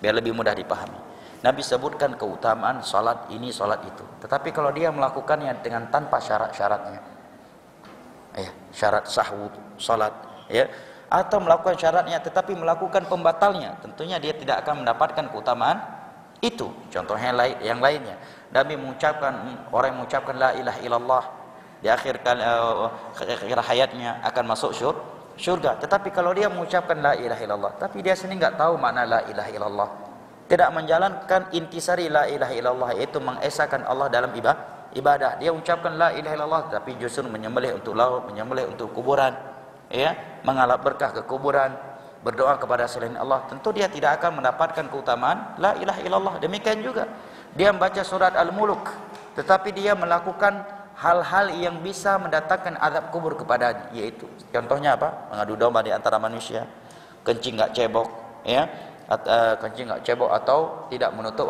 auratnya dari manusia ketika kencing, ya, maka kata para ulama dia akan mendapatkan keutamaannya, namun ada syaratnya. Sebagaimana mengucapkan la ilaha illallah ada keutamaannya tapi ada syarat-syaratnya. Makanya ketika ada ulama yang ditanya tentang keutamaan la ilaha illallah, maka mereka menjawab la ilaha illallah seperti kunci, ada gigi-giginya dan ada gemboknya. Kalau kunci tersebut giginya tidak sesuai dengan gigi yang ada di gembok itu, nggak akan mungkin dia bisa menggunakannya untuk membuka gembok tersebut. Demikian juga surat Al-Muluk, dia baca surat Al-Muluk tetapi mati dalam keadaan berzina. Dia baca surat Al-Muluk sebelum tidurnya, setelah itu berangkat ke diskotik dengan alasan penting gua mah udah baca Al-Muluk tadi. Pada maghrib baca Al-Muluk, pada isya ke diskotik pak, kemudian mati dalam keadaan dia sedang bermaksiat di diskotik. Ya, setelah maghrib baca Al-Muluk, kemudian dia masuk ke tempat prostitusi, berzina dan mati sedang berzina. Innamal a'malu bil khawatim, amalan itu dengan penutupnya. Yub'atsu kullu 'abdin 'ala ma mata 'alaihi, setiap hamba itu akan dibangkitkan dengan kondisi dia dimatikan. Maka sebagian hadis Nabi dipahami dengan sebagian hadis yang lainnya. Kesimpulannya adalah keutamaan itu diberikan kepada orang yang membacanya, memahaminya dan mengamalkan kandungan-kandungan yang ada di dalam surat Al-Mulk. Wallahu ta'ala a'lam bishawab, wal ilmu indallah. Selanjutnya mengenai sholat Jumat. Bagaimana dengan azan 2 kali pada sholat Jumat? Mana yang lebih afdol? Karena pada zaman Nabi azannya 1 kali, tapi sekarang ada yang 2 kali. Masya Allah. Di masa Nabi, di masa Abu Bakar, di masa Umar dan di awal-awal masa khilafah Utsman juga sekali. Kemudian di masa Utsman beliau melakukannya dan beliau sebagai khalifah, ya, sehingga dalam hal ini termasuk khilaf yang muktabar karena beliau khalifah, salah satu dari khulafa ar-rasyidin yang Nabi katakan mendapatkan petunjuk dan hidayah dari Allah. Bersama dengan itu ada sebagian sahabat Nabi yang tetap mengingkari perbuatan beliau ini, ya, seperti Abdullah bin Umar dan beberapa sahabat yang lainnya. Ini yang pertama. Yang kedua, apabila terjadi perselisihan antara sunnah khulafa ar-rasyidin dengan sunnah Nabi SAW, maka kembalikan kepada hukum dasar. Uddu alayya bin nawajid, uddu alaiha bin nawajid. Gigitlah sunnahku dengan gigi geraham kalian, karena sunnah Nabi di atas sunnah seluruh manusia tanpa terkecuali khulafa ar-rasyidin. Yang berikutnya kata para ulama bahwa Utsman melakukannya bukan di masjid waktu itu. Beliau melakukannya di luar masjid, dia di pasar Madinah, karena belum ada pengerasnya suara, sehingga dengan ada kumandangan adzan tersebut orang-orang yang sedang berdagang dan punya aktivitas tersadarkan bahwa Jumat akan tiba dan sudah saatnya kita siap untuk Jumat. Maka kesimpulannya, apabila sebagian masjid melakukan adzan 2 kali, ya kita nggak perlu saklek, karena memang ada di antara ulama yang melakukannya dan juga dengan dasar ucapan perbuatannya Utsman sebagai salah satu dari khulafa ar-rasyidin, dan ini juga dilakukan seperti Masjidil Haram, Masjid Nabawi, karena ada perbuatan dari khulafa ar-rasyidin tadi, yaitu Utsman bin Affan radhiyallahu anhu. Tapi kalau dia tidak melakukannya, maka itu lebih afdal, karena Nabi tidak melakukannya, para sahabat tidak, para Abu Bakar di masanya tidak, Umar di masanya juga tidak, di awal-awal khilafah Utsman sendiri juga tidak melakukannya. Wallahu taala alam bisawab, wal ilmu indallah.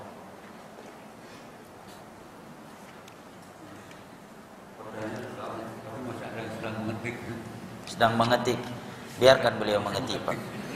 Jangan, agar hati beliau tidak patah, Pak. Ustadz, apakah batal wudu bila kita bersentuhan tanpa sengaja dengan laki-laki yang bukan mahram? Masya Allah. Di mana yang tersentuh adalah lengan yang ada bajunya. Lengan yang ada di bajunya berarti nggak menyentuh. Karena dalam Islam semua hukum yang berbicara tentang menyentuh itu tanpa pembatas. Larangan wanita yang haid, nifas, belum berwudu, laki yang junub menyentuh mushaf, itu semuanya secara langsung. Makanya dalam pembahasan ini semua ulama mengatakan kalau dia menggunakan sarung tangan, dia boleh membukanya, atau mushaf yang di HP juga boleh. Kalau ini kan menyentuh bajunya, Pak, bukan kulitnya. Ini yang pertama. Yang kedua, terkait hukum bersentuhan dengan non mahram, ini harus dibagi dalam 2 hal dulu. Yang pertama di luar wudu, yang kedua setelah wudu. Karena ini ada saling kaitannya, ya, ada keterkaitan antara satu sama yang lainnya. Yang pertama, bersentuhan dengan non mahram kita, bukan masalah wudu atau tidak, boleh tidaknya. Kalau non mahram, Nabi telah mengatakan salah satu di antara kalian ditusuk di kepalanya dengan bimikhyatin min hadid, dengan jarum daripada besi, khairul lahu min an yamusa yada imra'atin la tahillulah. Itu lebih baik daripada dia berjabat tangan, bersentuhan dengan wanita yang bukan mahram baginya. Hadis riwayat Imam Ibnu Majah dari Ma'qil bin Yasar radhiyallahu an. Ya, baik dia sedang berwudu ataukah tidak berwudu. Jadi jangan beralasan ketika jabat, anak sedang berwudu, ibu, maaf ya. Bilang aja, kita bukan mahram, Bu. Bukan sedang wudu, ini terlalu hikmah terkadang sebagian orang. Maaf, Pak, akhirnya jatuh dusta padahal dia enggak sedang wudu. Ya. Yang kedua terkait wudu. Maka kembali kepada ini. Tidak ada dalil yang sah menegaskan bahwa bersentuhan dengan lawan jenis adalah pembatal wudu. Bahkan yang ada adalah sebaliknya. Adapun dalil yang dipakai oleh sebagian Syafi'iyah, yaitu firman Allah di dalam surat An-Nisa, "Aw lamastumun nisa", atau kalian melakukan mulamasah terhadap wanita. Maka Abdullah bin Abbas yang merupakan ahli tafsir dari kalangan sahabat Nabi mengatakan mulamasah di sini adalah jima', hubungan badan antara dua pasangan suami istri. Oleh karena ayat ini berbicara tentang mandi junub bagi mereka yang tidak punya air, boleh bertayamum.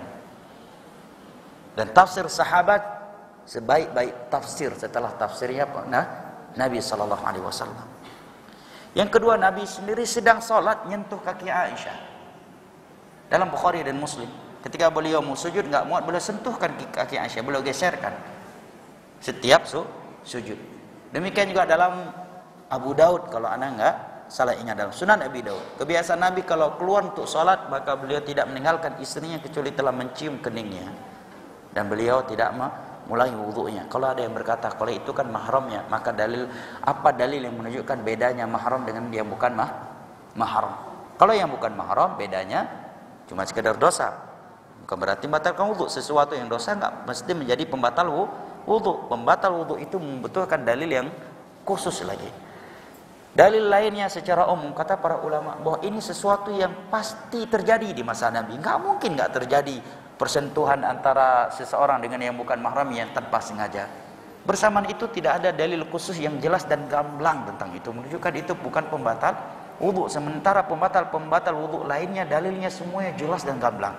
Mungkin nggak para sahabat ketika di pasar Madinah bisa berpotensi bersentuhan dengan bukan mahramnya? Sangat berpotensi, apalagi pas haji dan umrah. Bersama dengan itu Nabi tidak menyebutkan di dalam hadis-hadisnya sama sekali bahwa bersentuhan dengan yang non mahram pembatal wudu, kecuali satu ayat dari surat An-Nisa yang dijadikan sebagai dalilnya oleh sebagian ulama Syafi'iyah tadi.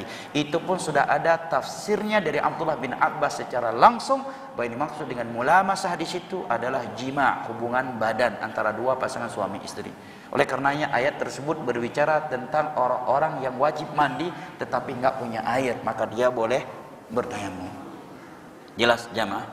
Tapi sebagian mereka mengatakan nanti pas haji dan umrah kita pindah madhab, kita ambil madhab Hambali di sana biar nggak batal wudhu kita.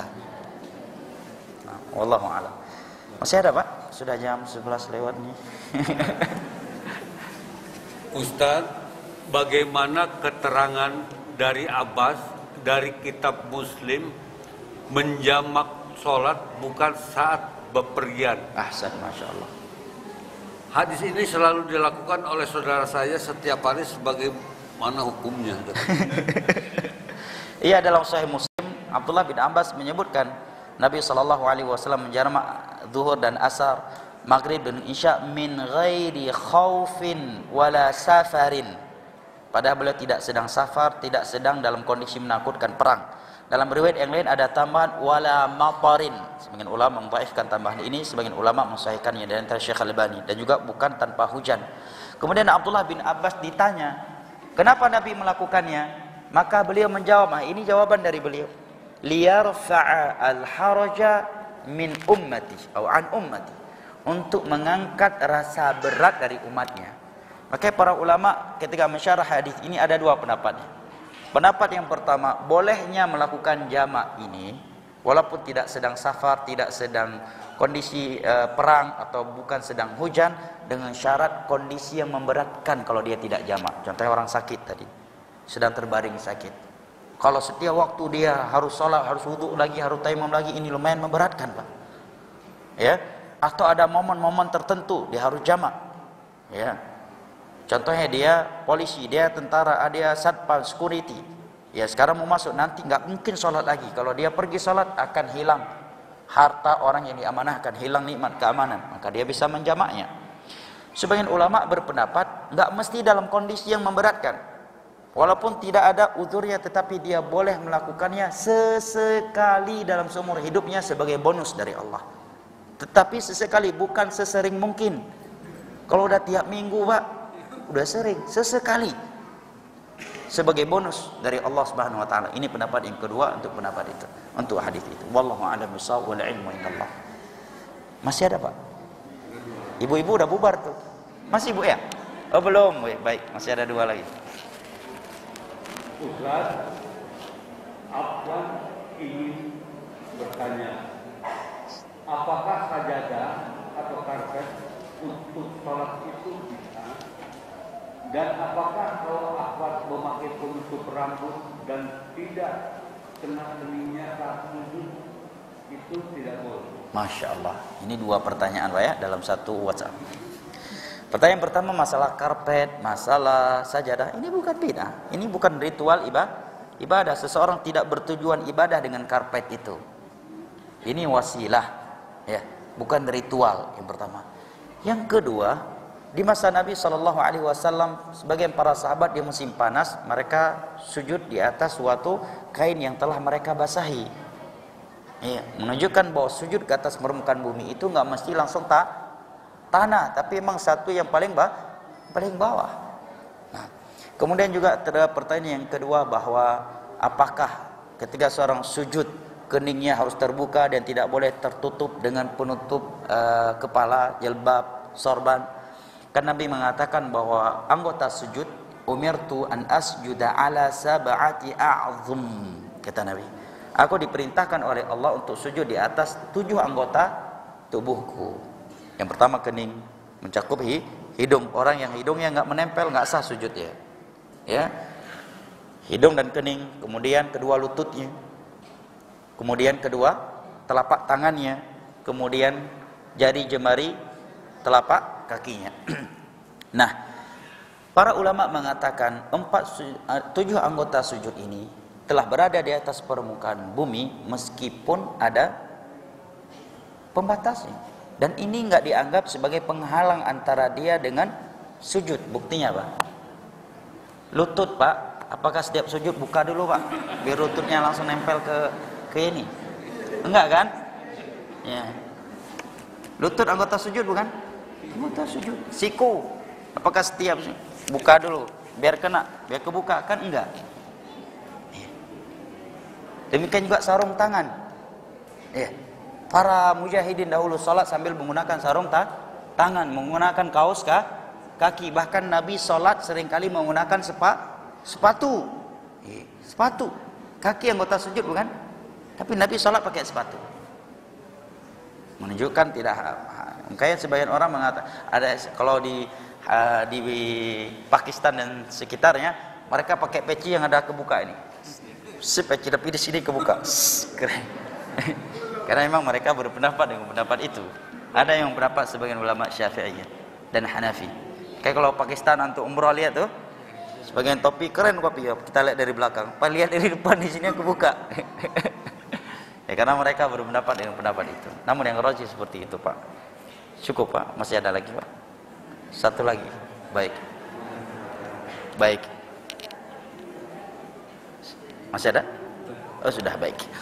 Kita cukupkan sampai sini, mudah-mudahan bermanfaat dan mudah-mudahan Allah yang telah mempertemu dan mengumpulkan kita di rumahnya yang mulia ini pada kesempatan kali ini mempertemukan kita kembali di majelis-majelis berikutnya dengan iman dan amal saleh yang lebih baik dan di dalam syurganya pada hari kiamat kelak. Amin ya rabbal alamin. Semoga kita yang menyaksikan, saudara-saudara kita yang sedang melaksanakan haji, Allah mudahkan untuk melaksanakannya pada tahun-tahun berikutnya. Amin ya rabbal alamin. Wa sallallahu ala nabiyyina Muhammad wa ala alihi wa sahbihi wa sallam. Wa akhiru da'wana alhamdulillahi rabbil alamin. Subhanakallahumma wa bihamdik asyhadu an la ilaha illa anta astaghfiruka wa atubu ilaik. Wassalamu alaikum warahmatullahi wabarakatuh.